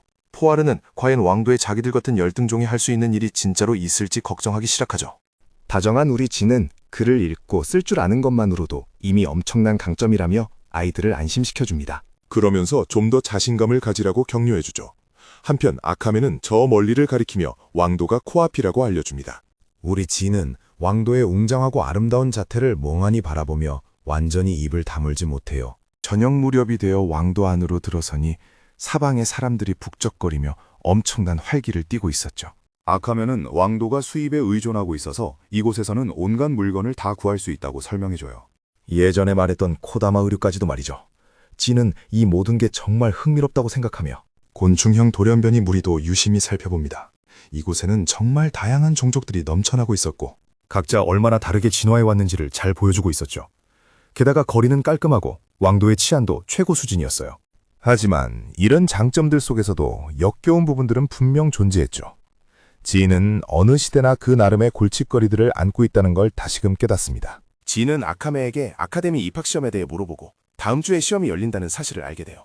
일행은 시험이 시작될 때까지 기다리기로 하는데 그들의 대화를 엿들은 한 금발 소녀가 이 일행이 하네스 아카데미에 들어갈 생각이 있는지 궁금해합니다. 겉보기엔 다들 열등종처럼 생겼으니까 더더욱 말이죠. 드디어 호텔방에 도착하고 아카메와 니노는 푹신한 침대 위로 신나게 몸을 던집니다. 드디어 제대로 된 곳에서 잠을 잘 수 있게 되었어요. 왕도에 도착하겠다는 진의 첫 번째 목표도 완벽하게 달성되었죠. 이제 쥐는 다음엔 뭘 해야 할지 고민에 빠집니다. 아무리 새로운 시대라고 해도. 먹고 살려면 어떻게든 돈벌궁리를 해야 하니까요. 참고로 우리 지는 도적단을 토벌한 대가로 꽤 쏠쏠한 먹돈을 챙기긴 했어요. 하지만 그 돈이 평생 갈 리 없다는 걸 누구보다 잘 알고 있죠. 4명이나 드는 식구를 먹여 살려야 하니 더더욱이요. 게다가 이 아이들이 일할 직장까지 찾아줘야 하는 문제도 있었는데 이 모든 걸 단번에 해결할 방법은 바로 아르거스를 만나는 거였어요. 하지만 지금 당장은 그 친구가 어디 있는지 어떻게 연락을 닿게 할 수 있는지 아는 게 하나도 없었죠. 쥐는 여러 가지 선택지를 고민하다가 일단 컬업토 조사를 최우선으로 삼기로 해요. 이 시대에도 그런 괴물들을 자기들 목적에 이용하려는 놈들이 있다는 걸 알고 있었거든요. 컬럽터는 본질적으로 너무나 위험한 존재라서 그냥 방치할 수가 없어요. 이번만큼은 살아있는 모든 것들이 또다시 완전한 파멸을 맞이하게 두지 않겠다고 굳게 다짐하죠. 아무튼 지는 아카메에게 이 나라 사람들은 뭔가 조사할 일이 생기면 어떻게 하냐고 무심하게 물어봅니다. 들어보니 관련 주제의 책을 읽거나 지식이 풍부한 사람에게 조언을 구한다고 하네요. 근데 책값 자체가 장난 아니게 비싸대요. 마을에 있을 때도 책값이 너무 비싸서 다 같이 돌려봐야 했을 정도니까요. 반면에 왕도에는 정말 엄청난 도서관이 있어서 훨씬 쉽게 조사를 할 수 있다고 합니다. 지인은 그 아이디어가 아주 마음에 들었어요. 이제 그 도서관을 10분 활용해서 카구라가 남긴 연구소에 대한 단서를 찾을 수 있을 테니까요. 다음 장면에서 우리 지인이 접수처에 서 있는데 직원이 대놓고 시설 이용을 거절해버립니다. 책은 신성한 국가재산으로 취급되기 때문에 아무나 함부로 들어갈 수 없다는 거예요. 정식으로 인정받은 아카데미의 학생이나 귀족들만 이런 것을 이용할 수 있다며. 우리 진의 상황을 또 한번 꼬이게 만들죠. 이때 아카메가 지는 애초에 글자도 못 읽지 않냐며 팩트 폭력을 날리는데 진짜 웃겨요. 지금 지인의 상태로는 나름 열심히 글자를 배우고 있긴 하지만 언어를 완벽하게 터득하려면 아직 시간이 꽤 걸릴 테니까요. 지는 마치 시험 준비라도 하는 학생처럼 머리를 퍽퍽 긁습니다. 한편 망토를 두른 두 녀석이 임무의 일환으로 이들을 몰래 감시하고 있었는데 가볍게 대화나 나누자며 진에게 다가와요. 하지만 그 대화라는 게 다짜고짜 폭력적인 주먹질로 시작된다는 게 문제였죠. 우리 지인은 반사적으로 그 주먹을 턱 잡아채고는 첫인사 매너 한번 참 기다 막힌다며 비꼬아집니다. 도시 치안이 최고라다니. 이렇게 백주대낮에 공격을 당하는데 말다했죠. 하지만 녀석은 끝까지 오만하게 굴었고 지인은 녀석의 주먹을 허공으로 휙 쳐내며 강력한 마법 폭발을 빗나가게 만듭니다. 공격자는 진의 감각이 날카롭다며 칭찬까지 해요. 포아르는 이 녀석들이 민간인 구역 한가운데서 어떻게 대놓고 신성력을 쓰는지 도무지 이해할 수가 없었죠. 우리 지는 이 찌질이들이 대체 왜 이러는지 알아내려다 누군가 자신의 목에 현상금을 걸었다는 걸 재빨리 눈치챕니다. 진에게는 오히려 잘된 일이었지만요. 이 불량배들은 험한 꼴 당하기 싫으면 당장 왕도에서 꺼지라고 진의 일행을 협박하지만 지는 눈 하나 깜짝하지 않고 어디 한번 다시 공격해보라며 도발합니다. 그 결과 녀석은 주먹을 붙잡힌 채 단단한 바닥에 말 그대로 쾅 처박히고 말죠. 한 놈에게 제대로 참교육을 시전한 후 지인은 자신을 향해 마법을 쏘아대는 다른 녀석에게 고개를 돌려요. 지인은 피하지도 않고 그 불타는 공격을 정면으로 떡하니 막아냅니다. 녀석은 자기가 엄청난 데미지를 입혔다고 착각하죠. 하지만 피어오르는 연기 속에서 쑥 튀어나온 손이 순식간에 녀석을 움켜쥐고 번쩍 들어올립니다. 마치 깃털이라도 되는 양 가볍게요. 진은 진지한 목소리로 녀석들이 진짜 한심할 정도로 약해 빠졌다고 조롱하며 도전할 의지라도 남아있다면 다시 덤벼보라고 도발하죠. 와, 우리 진은 진짜 이 이야기에 고조사초를 하니까요. 그 와중에 얻어맞은 녀석은 하급 종족 따위가 도대체 어떻게 이런 엄청난 힘을 내는지 경악을 금치 못합니다. 그때 갑자기 기사단이 나타나 싸움을 멈춰 세워요. 바로 카리나였죠. 그녀는 꿀 같은 쉬는 날에 이런 소동 때문에 불려나와서 잔뜩 짜증이 나 있었어요. 카리나는 진을 공격한 괴한들한테는 관심조차 없었어요. 그저 이참에 아카메와 우리 진을 당장 감옥에 쳐넣어버리고 싶어 했죠. 근데 이게 오히려 진에게는 엄청난 호재였어요. 길거리 싸움을 제압한 카리나가 진의 얼굴에 대고 소리를 빽빽 지르고 있긴 했지만 이 소동 덕분에 아르거스와 연줄이 있는 사람의 주의를 끌게 된 거니까요. 지인을 발견한 카리나는 도시에서 또 말썽을 피우는 열등종 녀석을 드디어 잡았다고 생각하며 잔뜩 신이 났어요. 그녀가 막 설교를 늘어놓으려던 찰나 근처에 서 있던 아인족 구경꾼이 다가와 자기가 모든 상황을 다 지켜봤다고 증언해줍니다. 그 구경꾼의 설명에 따르면 진이 먼저 공격을 당한 피해자이고 싸우는 내내 그저 정당방위를 했을 뿐이라는 거죠. 카리나가 공격자들의 얼굴을 확인해보니 앞불싸. 하네스 아카데미에서 허구한 날 사고나 치고 다니는 바보 같은 후배 녀석들이라는 걸 단번에 알아챕니다. 그녀는 속으로 이번 난장판에 성기사 대장님의 여동생이 또 얽혀있지 않기만을 간절히 바라죠. 진은 카리나에게 지금 순찰 도중이냐고 물으며 보통 이런 업무는 길도안들이 처리하는 줄 알았다고 콕 집어 말해요. 카리나는 근처 카페에 가는 길에 치안을 유지하는 야간 책임자로서 가볍게 상황을 정리했을 뿐이라고 대답하죠. 아카데미에 실력 있는 학생 여럿을 가볍게 제압하는 진의 모습을 두 눈으로 직접 확인한 카리나는 이른바 이 열등종 인간에 대한 대장님의 의심이 진짜 맞을지도 모른다고 느끼기 시작해요. 그러곤 슬쩍 자리를 뜨려 하면서 진에게 제발 또 사고치지 말라고 당부하죠. 하지만 지인이 그녀를 그렇게 호락호락 보내줄 리가요. 오히려 이 기회를 틈타 그녀의 대장인 아르거스를 만날 수 있게 안내해달라고 부탁합니다. 드디어 제7사단의 아르거스 대장과 독대하게 된 이 고대 인류는 빙빙 돌리지 않고 단도직입적으로 자신들을 고용해달라고 요청해요. 예전에 아르거스가 먼저 도움을 주겠다고 제안했던 걸 넌지시 상기시키면서 말이죠.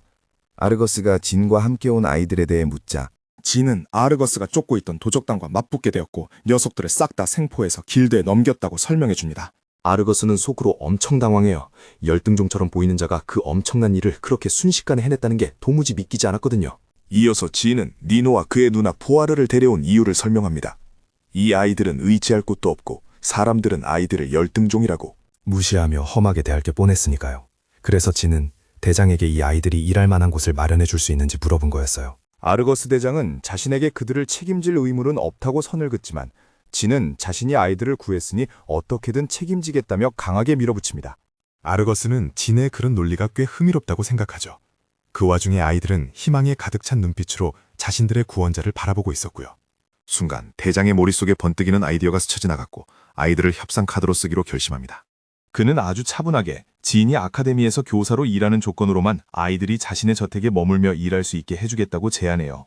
진은 두 번 생각할 것도 없이 그 조건을 덥석 수락했고 곧바로 아이들은 예쁜 메이드복으로 갈아입게 됩니다. 포아라는 대장에게 진심으로 감사를 표하죠. 대장은 다른 메이드들에게 아이들을 제대로 가르치고 절대 차별하는 일이 없도록 하라고 엄격하게 지시합니다. 아르거스와 함께 걸어 나오며 진은 교사로 일하는데 대체 무슨 꿍꿍이가 숨어 있는 건지 대장에게 묻습니다.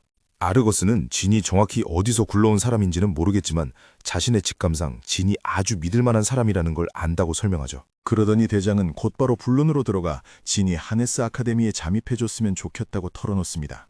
진의 표정이 진지해지며 제대로 된 설명을 요구하자 아르거스는 왕도 내부에서 벌어지고 있는 권력 다툼에 대해 이야기하기 시작해요. 그의 말에 따르면 국왕이 위독해서 언제 숨을 거둘지 모르는 상황이라 여러 파벌이 왕좌를 차지하려고 숨막히는 냉전을 벌이고 있다는 거예요. 게다가 뻔한 왕위 계승 갈등 말고도 왕좌에 오를 정당한 권리도 없으면서 권력을 쥐고 흔들려는 놈들까지 득실거린다고 덧붙이죠.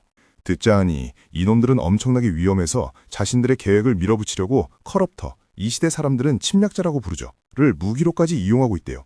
진은 샤피한 영주를 떠올리며 어쩌면 그놈보다 훨씬 더 골치 아픈 인간들이 배후에 있을지도 모른다는 걸 깨닫기 시작합니다.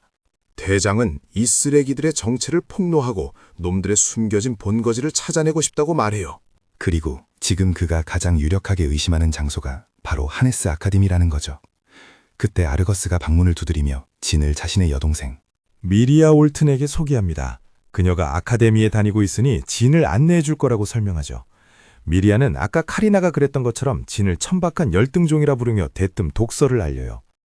대장은 서둘러 여동생을 말리며 그렇게 말하는 건 무례한 짓이라고 타일러 보지만 그녀는 자기가 열등종이라고 생각하는 사람에게 그런 막중한 임무를 맡기는 건 절대 용납할 수 없다며 굽히지 않아요. 진이 그녀의 무례한 태도를 정면으로 지적하자 다장은 몹시 당황하며 동생의 행동에 대해 대신 사과합니다. 카리나가 진에게 다가와 속삭이길 미리아가 사실 능력은 엄청나게 뛰어난데 열등종을 끔찍이도 싫어한다고 귀띔해주죠. 미리아는 계속해서 진에게 모욕적인 말을 퍼부으며 그가 교사라는 자리를 맡을 자격이 눈꼽만큼도 없다고 주장해요. 이때 아카메가 자기 보호자는 글자도 못 읽는다고 해맑게 폭로해버리는 바람에 상황은 더 최악으로 치닫습니다. 하지만 아카메는 재빨리 진이 얼마나 강하고 대단한 사람인지 입에 침이 마르도록 칭찬을 이어가죠. 그 말을 듣던 카리나는 순간 아까 아카데미 학생들에게 아르거스를 공격하라고 사주한 장본인이 바로 미리아였다는 사실을 깨닫게 됩니다. 대장은 거듭 사과하며 여동생을 확실하게 교육하겠다고 약속해요. 진은 분위기를 바꿔서 아르거스에게 아카데미에서 자기가 정확히 뭘 가르쳐야 하는 거냐고 묻습니다. 아르거스는 자기가 지켜본 바로는 진이 정령술에 꽤 능숙해 보이니 기초를 가르치는데 진만큼 완벽한 적임자가 없다고 대답하죠. 그러면서 4가지 기본 정령술로 발화, 방전, 빙결, 치유를 고르며 이 중 2가지만 쓸 줄 알아도 이미 충분히 훌륭한 수준이라고 설명해줍니다. 이곳의 기초 정령술이 고작 4가지뿐이라는 말을 듣고 진은 아까 만났던 도적단 두목이 사실 꽤 실력자였다는 걸 깨닫게 돼요. 그 녀석이 썼던 능력은 이곳 기준으로는 이미 특수 정령술에 속하는 거였거든요. 진은 속으로 미소를 지으며 이 시대 사람들이 특수 능력을 이해하는 방식을 아예 통째로 바꿔버릴지도 모르겠다고 다짐합니다. 그리고 이야기는 일주일 후로 넘어가. 마침내 아카메가 아카데미 입학시험을 치를 시간이 다가옵니다. 아르거스는 진과 함께 당당하게 걸어들어가요. 올해 교사 자리는 진이 책임지고 맡아주길 바랐거든요. 알고 보니 매년 기사단의 한 사단이 돌아가며 이 자리를 채워야 하는데 이번에는 바로 제7사단의 차례였던 거죠. 진이 그들의 뒤를 조용히 따라 걷는 동안 루드만이라는 뚱뚱한 남자가 내내 진을 두러져라 쳐다봅니다. 마침내 교장실에 도착하고 아르거스는 교장에게 정중하게 인사를 건네죠. 교장은 옛 제자가 기사단에서 이렇게 훌륭하게 활약하는 모습을 보며 흐뭇하게 미소 짓습니다. 그러더니 교장은 현재 나라 안에서 벌어지고 있는 파벌 싸움 이야기를 꺼내다가 갑자기 진을 깎아내리기 시작하는 거예요. 대장에게 아무리 그래도 아카데미를 이렇게 가볍게 여겨서야 되겠냐며 이런 막중한 자리에 열등종을 보내는 건 말도 안 된다고 따져묻죠. 하지만 대장은 진이 자기 사단의 그 누구보다도 뛰어난 실력자라며 단호하게 맞섭니다. 깡마른 쥐새끼 같은 기타경은 교장이 진을 교사로 받아들일 것 같은 김새를 채고는 재빨리 반대하고 나섭니다. 이제 그가 바통을 이어받아 불쌍한 고대 인류를 모욕하며 열등한 인간이 그런 자리를 차지하게 내버려 둘 수는 없다고 열을 올리죠. 그러자 교장은 루드만경을 돌아보며 이 반대 의견에 대해 어떻게 생각하는지 묻습니다. 이 뚱뚱한 남자는 그 우려에 가볍게 동의하면서도 학생들과 다른 교사들에게서 쏟아질 거센 반발이라는 아주 현실적인 문제를 꼬집어내요. 결국 교장도 그 반대 의견에 동참하며 자신 역시 같은 걱정을 하고 있다고 인정해버립니다. 진은 자기를 앞에 두고 마치 투명인간 취급하며 떠드는 꼴을 보고는 직접 한 발짝 나서서 스스로를 변호하기 시작합니다.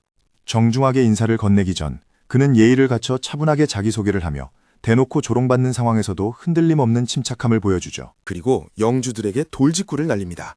지금 자기가 열등종처럼 생겨서 판단하는 건지 아니면 이 역할을 맡기에 실력이 부족하다고 생각해서 그러는 건지 물어보죠. 교장은 미소를 지으며 자신들이 신경 쓰는 건 오직 그가 진짜로 필요한 능력을 갖췄는지 뿐이라고 대답합니다. 그러면서 그 실력을 증명해 보일 수 있겠냐고 묻죠. 아르거스가 교장에게 직접 테스트해보는 게 어떻겠냐고 제안하자. 그녀는 흔쾌히 수락했고 하네스 아카데미 정령술 훈련장에서 즉석 모의 전투가 벌어지게 됩니다.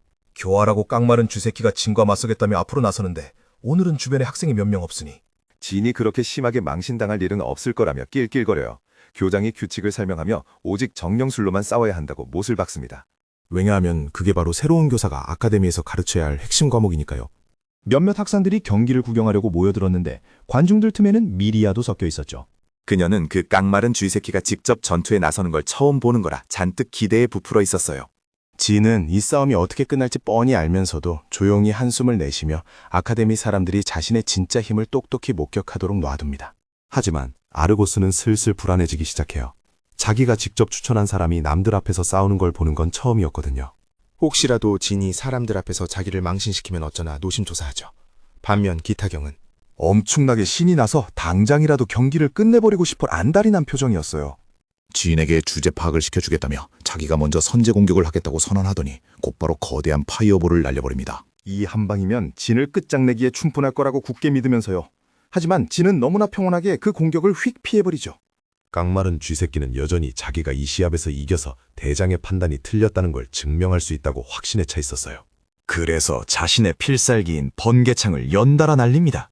진이 모든 공격을 가볍게 피하며 살살 신경을 긁어대자 쥐새끼는 진이 할 줄 아는 거라곤 요리조리 도망치는 것밖에 없다고 굳게 믿죠. 진은 속으로 조용히 한숨을 쉬며 이런 힘은 원래 사람한테 쓰라고 있는 게 아닌데 하고 생각합니다. 하지만 이제 다른 선택의 여지가 없으니 마침내 진은 자신의 진짜 실력을 보여주기로 결심하고 의도적으로 독특한 정령술을 꺼내듭니다. 중력 조작 공격을 사용해서 깡마른 쥐새끼, 기타경을 바닥에 납작 엎드리게 만들어 옴짝달싹 못하게 짓눌러버리죠. 애초에 상대조차 되지 않았으며 그의 오만함 따위는 아무짝에도 쓸모 없었다는 걸 확실히 각인시켜준 거예요. 교장과 뚱보 루드만경은 눈앞에 벌어진 광경에 그야말로 경악을 금치 못합니다. 아르거스와 그의 여동생 미리아조차도 태어나서 단 한 번도 본 적 없는 그토록 깔끔하고 압도적인 힘에 입을 떡 벌리고 서 있을 뿐이었죠. 대체 방금 무슨 일이 일어난 거냐고 묻는 사람들에게 진은 그냥 기타경 주변의 중력을 조작했을 뿐이라고 태연하게 설명해요. 사람들이 이런 건 난생 처음 본다며 웅성거리는 소리를 듣자 지인은 아카데미의 학생들뿐만 아니라 교사들조차도 앞으로 배워야 할 게 산더미라는 걸 깨닫고 조용히 미소 짓습니다. 바닥에 납작 엎드린 귀타경은 분해서 이를 바득바득 갈고 있네요. 완전 비참해 보이는 늙은이 이다를 향한 순수한 동정심으로 마침내 우리 주인공이 그를 짓누르던 중력의 압박을 풀어줘. 이다는 완전히 멘탈이 나가서 저런 정령술은 애초에 존재해서는 안 된다며 소리를 빽빽 질러대. 저 열등종이 분명 무슨 불법적인 속임수를 쓰고 있는 게 틀림없다고 득득 우기지. 우리 진은 그냥 조용히 서서 그 모든 폭언을 챔피언처럼 덤덤하게 받아내고 있어. 그 늙은이는 진의 얼굴에 대고 진상손님처럼 꽥꽥거리고 있는데 말이야. 이 소동을 지켜보던 교장 선생님은 아주 침착하게 결단을 내려 주변에 있던 학생들도 진이의 모습에 완전히 감명받은 눈치야. 특히 미리아는 진이 어떻게 저렇게 방대한 신성력을 다루는지 도무지 이해할 수가 없었어. 보통 열등종들은 신성력을 거의 가지고 있지 않으니까 말이야. 미리아의 호기심은 하늘을 찌르고 진의 진짜 정체가 무엇인지 기필고 밝혀내겠다고 다짐해. 그리고 장면은 일주일 뒤에 열린 환영회로 넘어가. 그곳에서 교장 선생님은 하네스 아카데미가 침략자들의 위협을 제거할 수 있는 전사들을 양성하기 위해 설립되었다고 발표해. 이곳의 수준을 따라가지 못할 정도로 약한 자들은 아카데미에 남을 자리가 없다고 못을 박지. 하지만 끝까지 살아남아 성공하는 자들에게는 지위와 영향력이 넘치는 미래가 사실상 보장된다고 해. 위에서 이 광경을 지켜보던 미리아 근처의 아인족 몇 명은 올해 신입생들이 이렇게나 많이 모였다는 사실에 꽤나 놀라워해.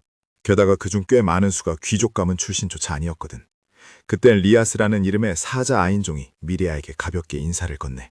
그는 미리아가 직접 환영회에 참석하는 걸 볼 줄은 몰랐다며 의외라고 말해. 그렇게 수다를 떨던 중 리아스는 교수진 옆에 앉아있는 한 열등종을 발견하고는 놀라서 사례가 들릴 뻔해. 미리아가 그 열등종이 사실 그들의 새로운 교사라고 밝히자 리아스는 완전히 평정심을 잃고 말지. 미리아가 리아스에게 겉모습만 보고 느낀 솔직한 첫인상을 묻자 그는 아주 직설적으로 아내도 없고 인생에 낙도 없어 보이는 평범한 엑스트라 같다고 평가해. 미리아 역시 자신의 첫 판단도 그랬다고 인정하지. 한편 수많은 시선이 자신에게 꽂히는 걸 느낀 지인은 아카데미 조사를 너무 대놓고 시작하면 안 되겠다는 걸 빠르게 깨달아. 첫날부터 무리할 수는 없잖아. 무엇보다도 먼저 쓸모없는 열등종이라는 자신의 이미지를 좀 더 중립적이고 위협적이지 않은 쪽으로 바꿀 필요가 있었어. 지금 당장은 등 뒤에 거대한 관역이 그려져 있는 기분이거든. 환영회가 끝난 후 드디어 지인의 첫 수업 시간이 다가왔어. 그 사이 기타경은 고학년 학생들을 모아놓고 정규 수업이 공식적으로 다시 시작되었다고 발표해.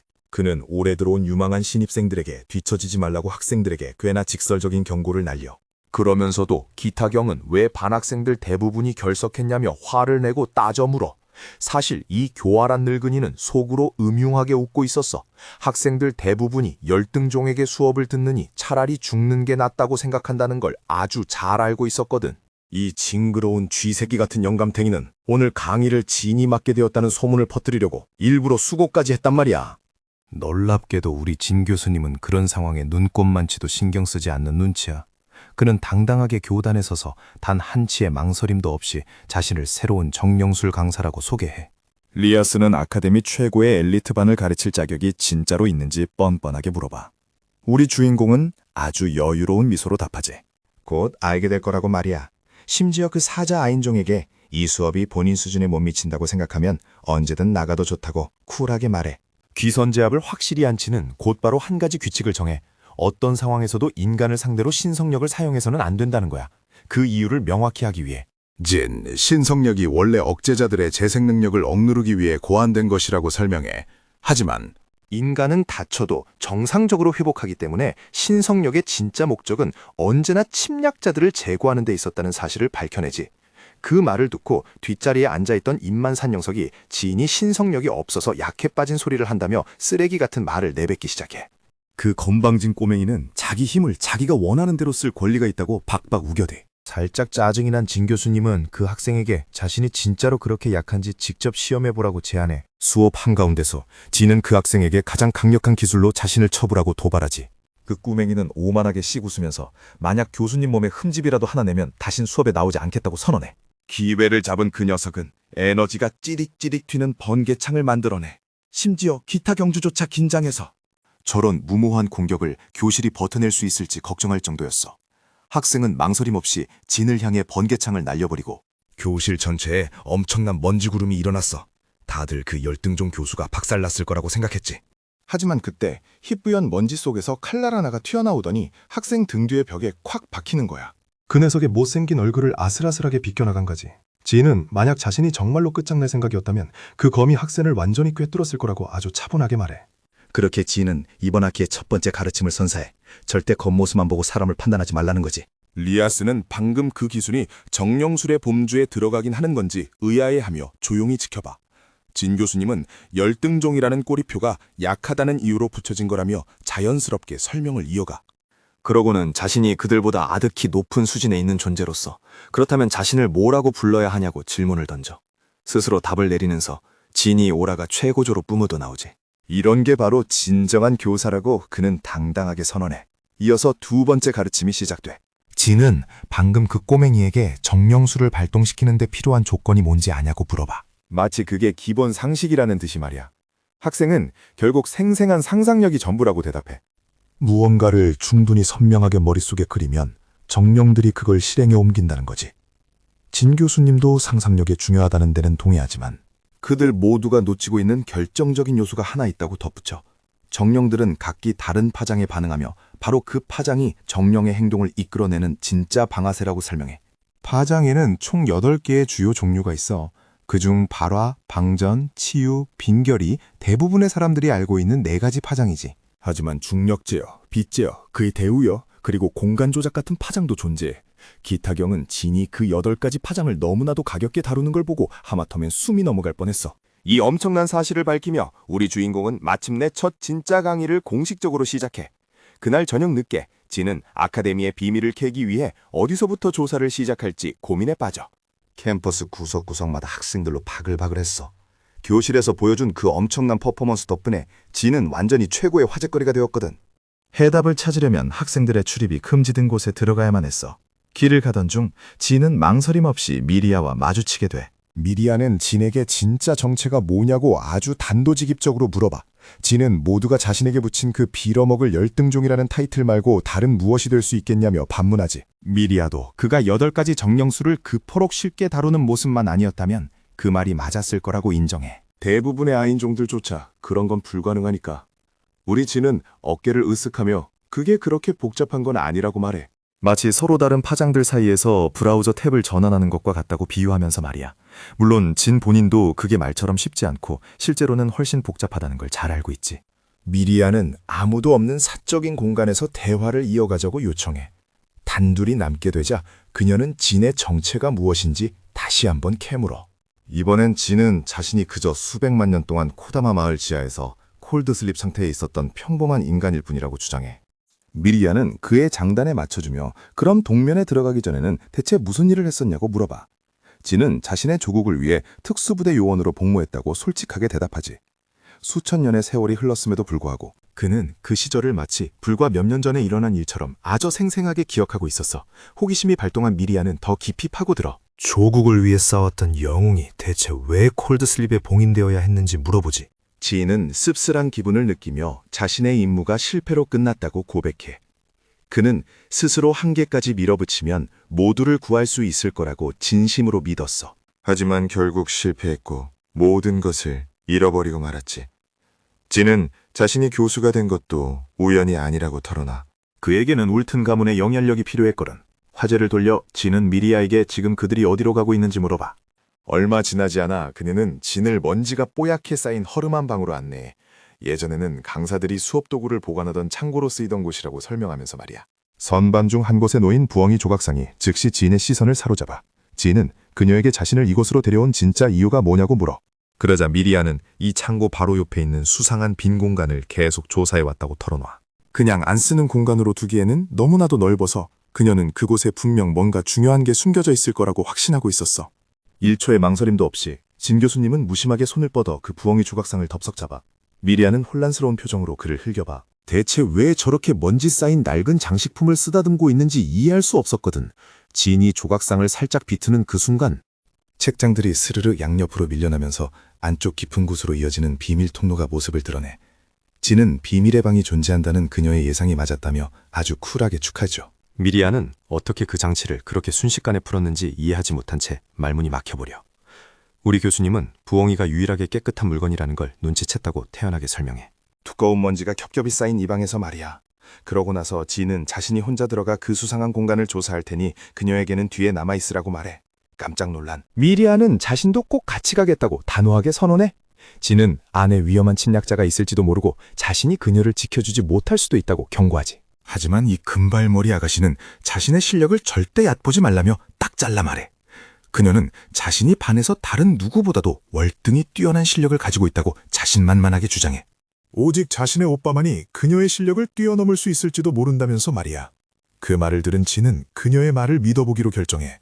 두 사람은 조심스럽게 다 허물어져가는 계단을 내려가기 시작해. 그 계단은 둘의 예상보다 훨씬 더 깊은 곳까지 이어져 있었어. 미리아는 칠흑 같은 어둠 속에서 이렇게나 쉽게 빛을 다룰 수 있다는 게 얼마나 편리한 일인지 속으로 감탄해. 지인은 판타지 게임에서 몬스터들이 스폰되기 딱 좋은 완벽한 던전 같은 느낌이라고 툭 던지는 농담을. 그의 게임 드립에 미리아는 어리동절해하지. 다시 호기심이 도진 그녀는 지인의 과거 이야기를 한 번 더 꺼내. 위협을 추적하는 게 그의 특기였다고 하니 혹시 벌써 염두에 두고 있는 용의자가 있는지 물어봐. 지인은 그녀가 자신의 그 믿기 힘든 이야기를 이렇게나 빨리 받아들였다는 사실에 그저 웃음이 나와. 그녀의 믿음에 대한 작은 보상으로 글은 루드만경이 어떤 식으로든 연관되어 있을 거라는 강한 의심을 품고 있다고 털어놔. 그녀는 즉시 왜 그렇게 확신하냐고 묻지. 진 교수님은 그 남자가 강의 중에는 꽤나 카리스마 넘쳐 보이지만 혼자 있을 때는 뭔가 뼛속까지 불쾌한 기운을 풍긴다고 설명해. 그렇게 고요한 순간에 말이야. 그 기름진 똥보는 분명 뒤에서 구린 짓을 꾸미고 있는 사람 특유의 냄새를 팍팍 풍기거든. 지는 이런 행동이 세상에 보여주는 자신의 모습과 완전히 다른 이중적인 사람들 사이에서 흔하게 나타난다고 덧붙여. 그뿐만이 아니야. 그 남자가 일개 교사치고는 소름 끼칠 정도로 지나치게 관찰력이 뛰어나다는 게 진의 눈에는 너무 뻔히 보였던 거지. 미리아는 원래 기타경을 의심했었다고 고백해. 하지만 진은 자기 감정 하나 제대로 통제하지 못하는 사람이 진정으로 사악한 음모를 꾸밀 리가 없다며 그녀의 가설을 일축해버려. 그녀가 놀랍게도 진은 심지어 그 주름 자글자글한 미치광이 영감이 아마 본성은 꽤 괜찮은 사람일 거라고까지 말해. 마침내 두 사람은 계단 끝에 다다르고 먼지로 가득 찬 거대한 홀이 그들 앞에 펼쳐져. 아카데미 부지 바로 아래에 숨겨져 있던 그 어마어마한 미궁을 보고 미리아의 두 눈이 충격으로 휘둥그레져. 갑자기 진도 발걸음을 멈춰. 그 역시 똑같이 경악했거든. 카구라의 연구실이 이런 곳에 숨겨져 있을 거라고는 그의 가장 미친 상상 속에서도 전혀 예상하지 못했던 일이야. 이 시대 사람들은 그저 정령이라고 부르겠지만 나노머신으로 철통같이 보호받고 있는 문을 바라보며 지는 이곳이 진짜 카구라의 연구실이 틀림없다고 확신하게 돼. 미리아는 긴장하기 시작해. 그녀가 그렇게나 오랜 시간 동안 조사를 해왔음에도 아카데미 지하에 내내 숨겨져 있던 이 거대한 문을 발견한 적은 단 한 번도 없었으니까. 지는 그녀에게 설명해줘. 보통 사람이라면 이런 문을 열기 위해 특별한 접근키가 필요할 거라고 말이야. 그는 코다마 마을에서 하카마가 어떻게 그 키를 물려받았는지 떠올려. 그리고 이곳에 있는 누군가도 분명 같은 방식으로 비슷한 키를 물려받았을 거라고 추측하지. 하지만 진은 이미 자신에게 모든 권한이 자동으로 부여되어 있다는 걸 알고 있었기에 아주 차분하게 앞으로 손을 뻗어 잠금 시스템은 즉시 그를 최고 권한을 가진 인물로 인식하고 재빠르게 문을 열어줘. 거대한 문이 천천히 열리자 진은 이 나라의 지배자들을 전복시키려는 자 역시 이곳에 접근할 권한을 가진 자가 아닐까 하고 의심해. 한편 미리아는 여전히 충격에 빠진 채 서 있어 아카데미 바로 밑에 이런 곳이 존재했다는 사실을 도무지 받아들일 수가 없었거든. 그녀는 진에게 정말로 열쇠가 필요 없었냐고 묻고 진은 고대 인류는 그런 면에서 특별하다고 무심하게 대답해. 미리아는 마침내 진의 말이 사실일지도 모른다고 믿기 시작하며 숨겨진 연구실 더 깊은 곳으로 조용히 그를 따라가. 안으로 들어가자 그들은 커다란 금속 우리 안에 갇혀있는 여러 마리의 타락자들을 발견해 이상하게도 녀석들은 전부 완전히 얌전한 상태였어. 날뛸 기미조차 전혀 보이지 않았지. 진은 예전에 도적단이 가둬두었던 타락자들을 떠올려 그 녀석들도 마침내 풀려나는 그 순간까지는 비정상적일 정도로 조용히 있었다는 걸 기억해내지. 하지만 그를 가장 골치 아프게 만드는 건 대체 누가 이렇게 거대한 타락자들을 아무에게도 들키지 않고 이런 곳까지 옮겨놓을 수 있었냐는 의문이었어.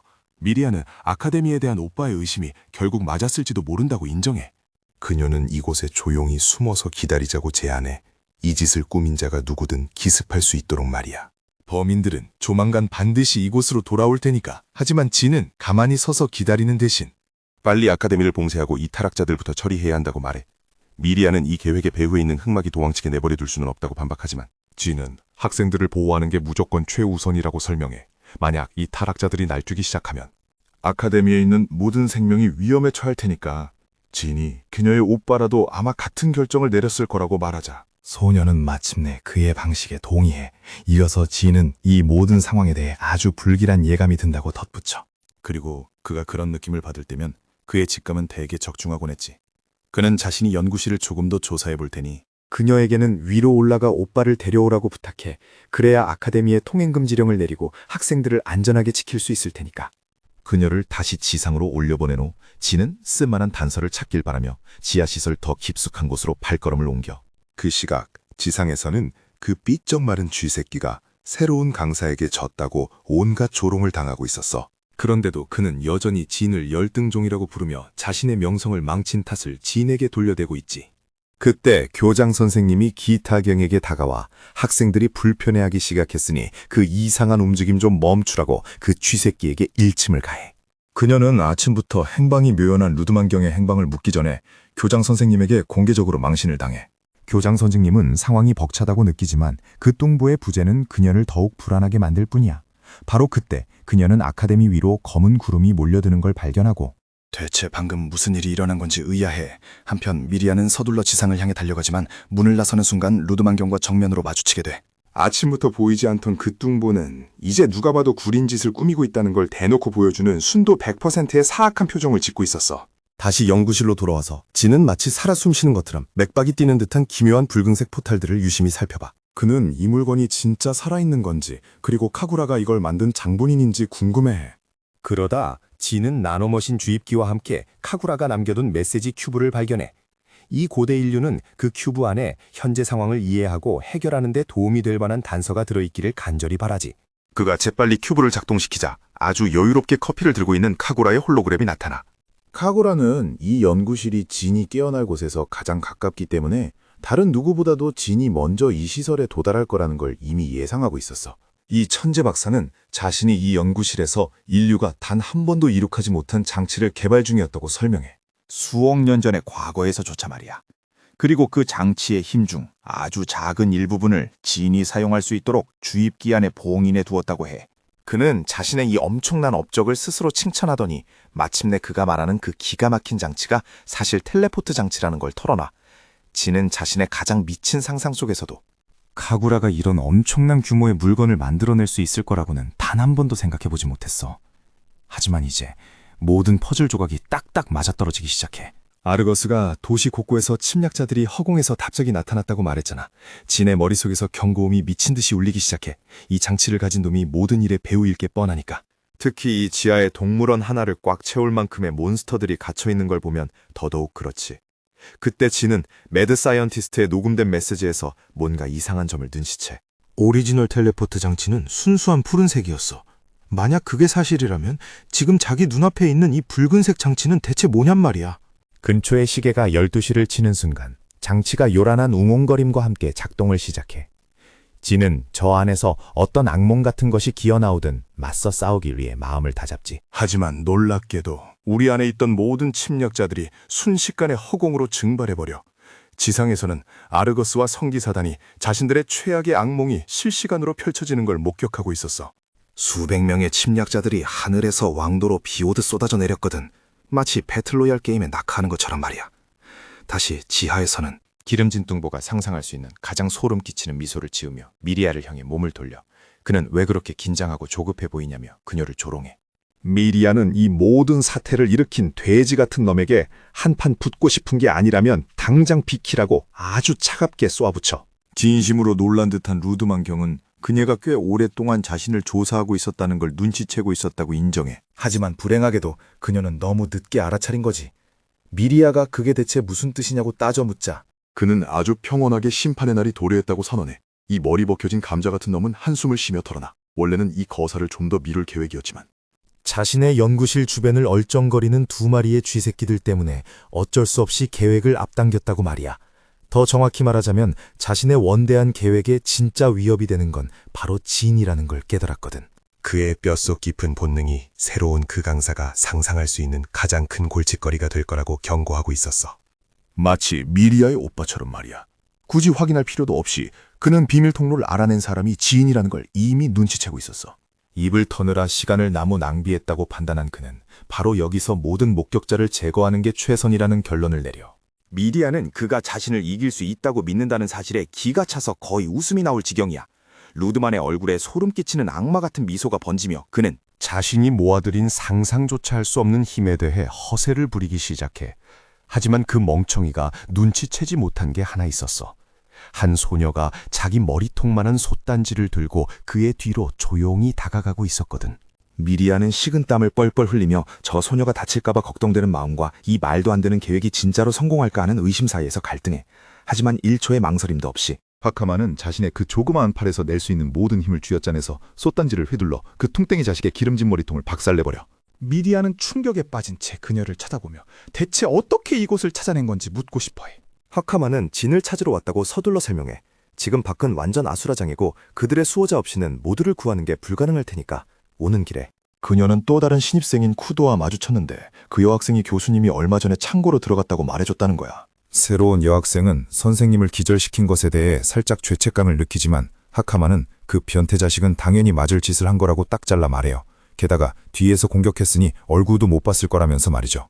만약 상황이 안 좋게 흘러가면 그 금발공주한테 모든 책임을 싹 다 뒤집어 씌우면 그만이거든요. 바로 그 순간 진이 걱정스러운 얼굴로 드디어 계단 꼭대기에 도착해요. 무슨 일이냐고 묻기도 전에 바닥에 쓰러진 볼링핀처럼 널브러져 있는 뚱뚱한 돼지 같은 녀석을 발견하죠. 하카마가 재빨리 진의 정신을 번쩍 들게 하고는 지금 밖에 도시가 완전 아수라장이 되었다고 알려줍니다. 하지만 진은 전혀 놀라지 않아요.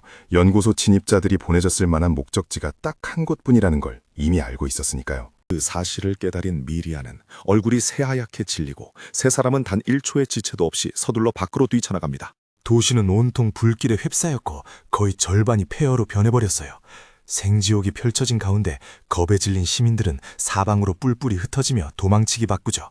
그리고 그 수많은 침략자 괴물들 중에서도 빌객스처럼 덩치가 산만한 괴물 하나가 단연코 가장 강력한 포스를 뿜어내며 우뚝 서 있어요. 자신이 사랑하는 고향이 이 지경이 된 걸 본 미리아는 완전히 충격을 받아 말문이 막히고 맙니다. 한편 지인은 기회가 있었을 때 그 장치를 부셔버렸어야 했다고 자책하며 다시 한번 가슴을 짓누르는 엄청난 실패감에 괴로워해요. 그때 하카마가 다시 한번 진을 현실로 끌어옵니다. 그녀가 가리킨 곳에는 거대한 촉수괴물이 왕궁을 정조준한 채 어마어마한 파괴력을 가진 공격을 준비하고 있었어요. 자신의 실수를 만회하겠다고 굳게 다짐한 진은 카구라가 자신을 위해 남겨둔 주사기를 마침내 사용합니다. 주사기를 사용하자마자 그는 약간 다운그레이드된 버전의 순간이동 능력을 얻게 돼요.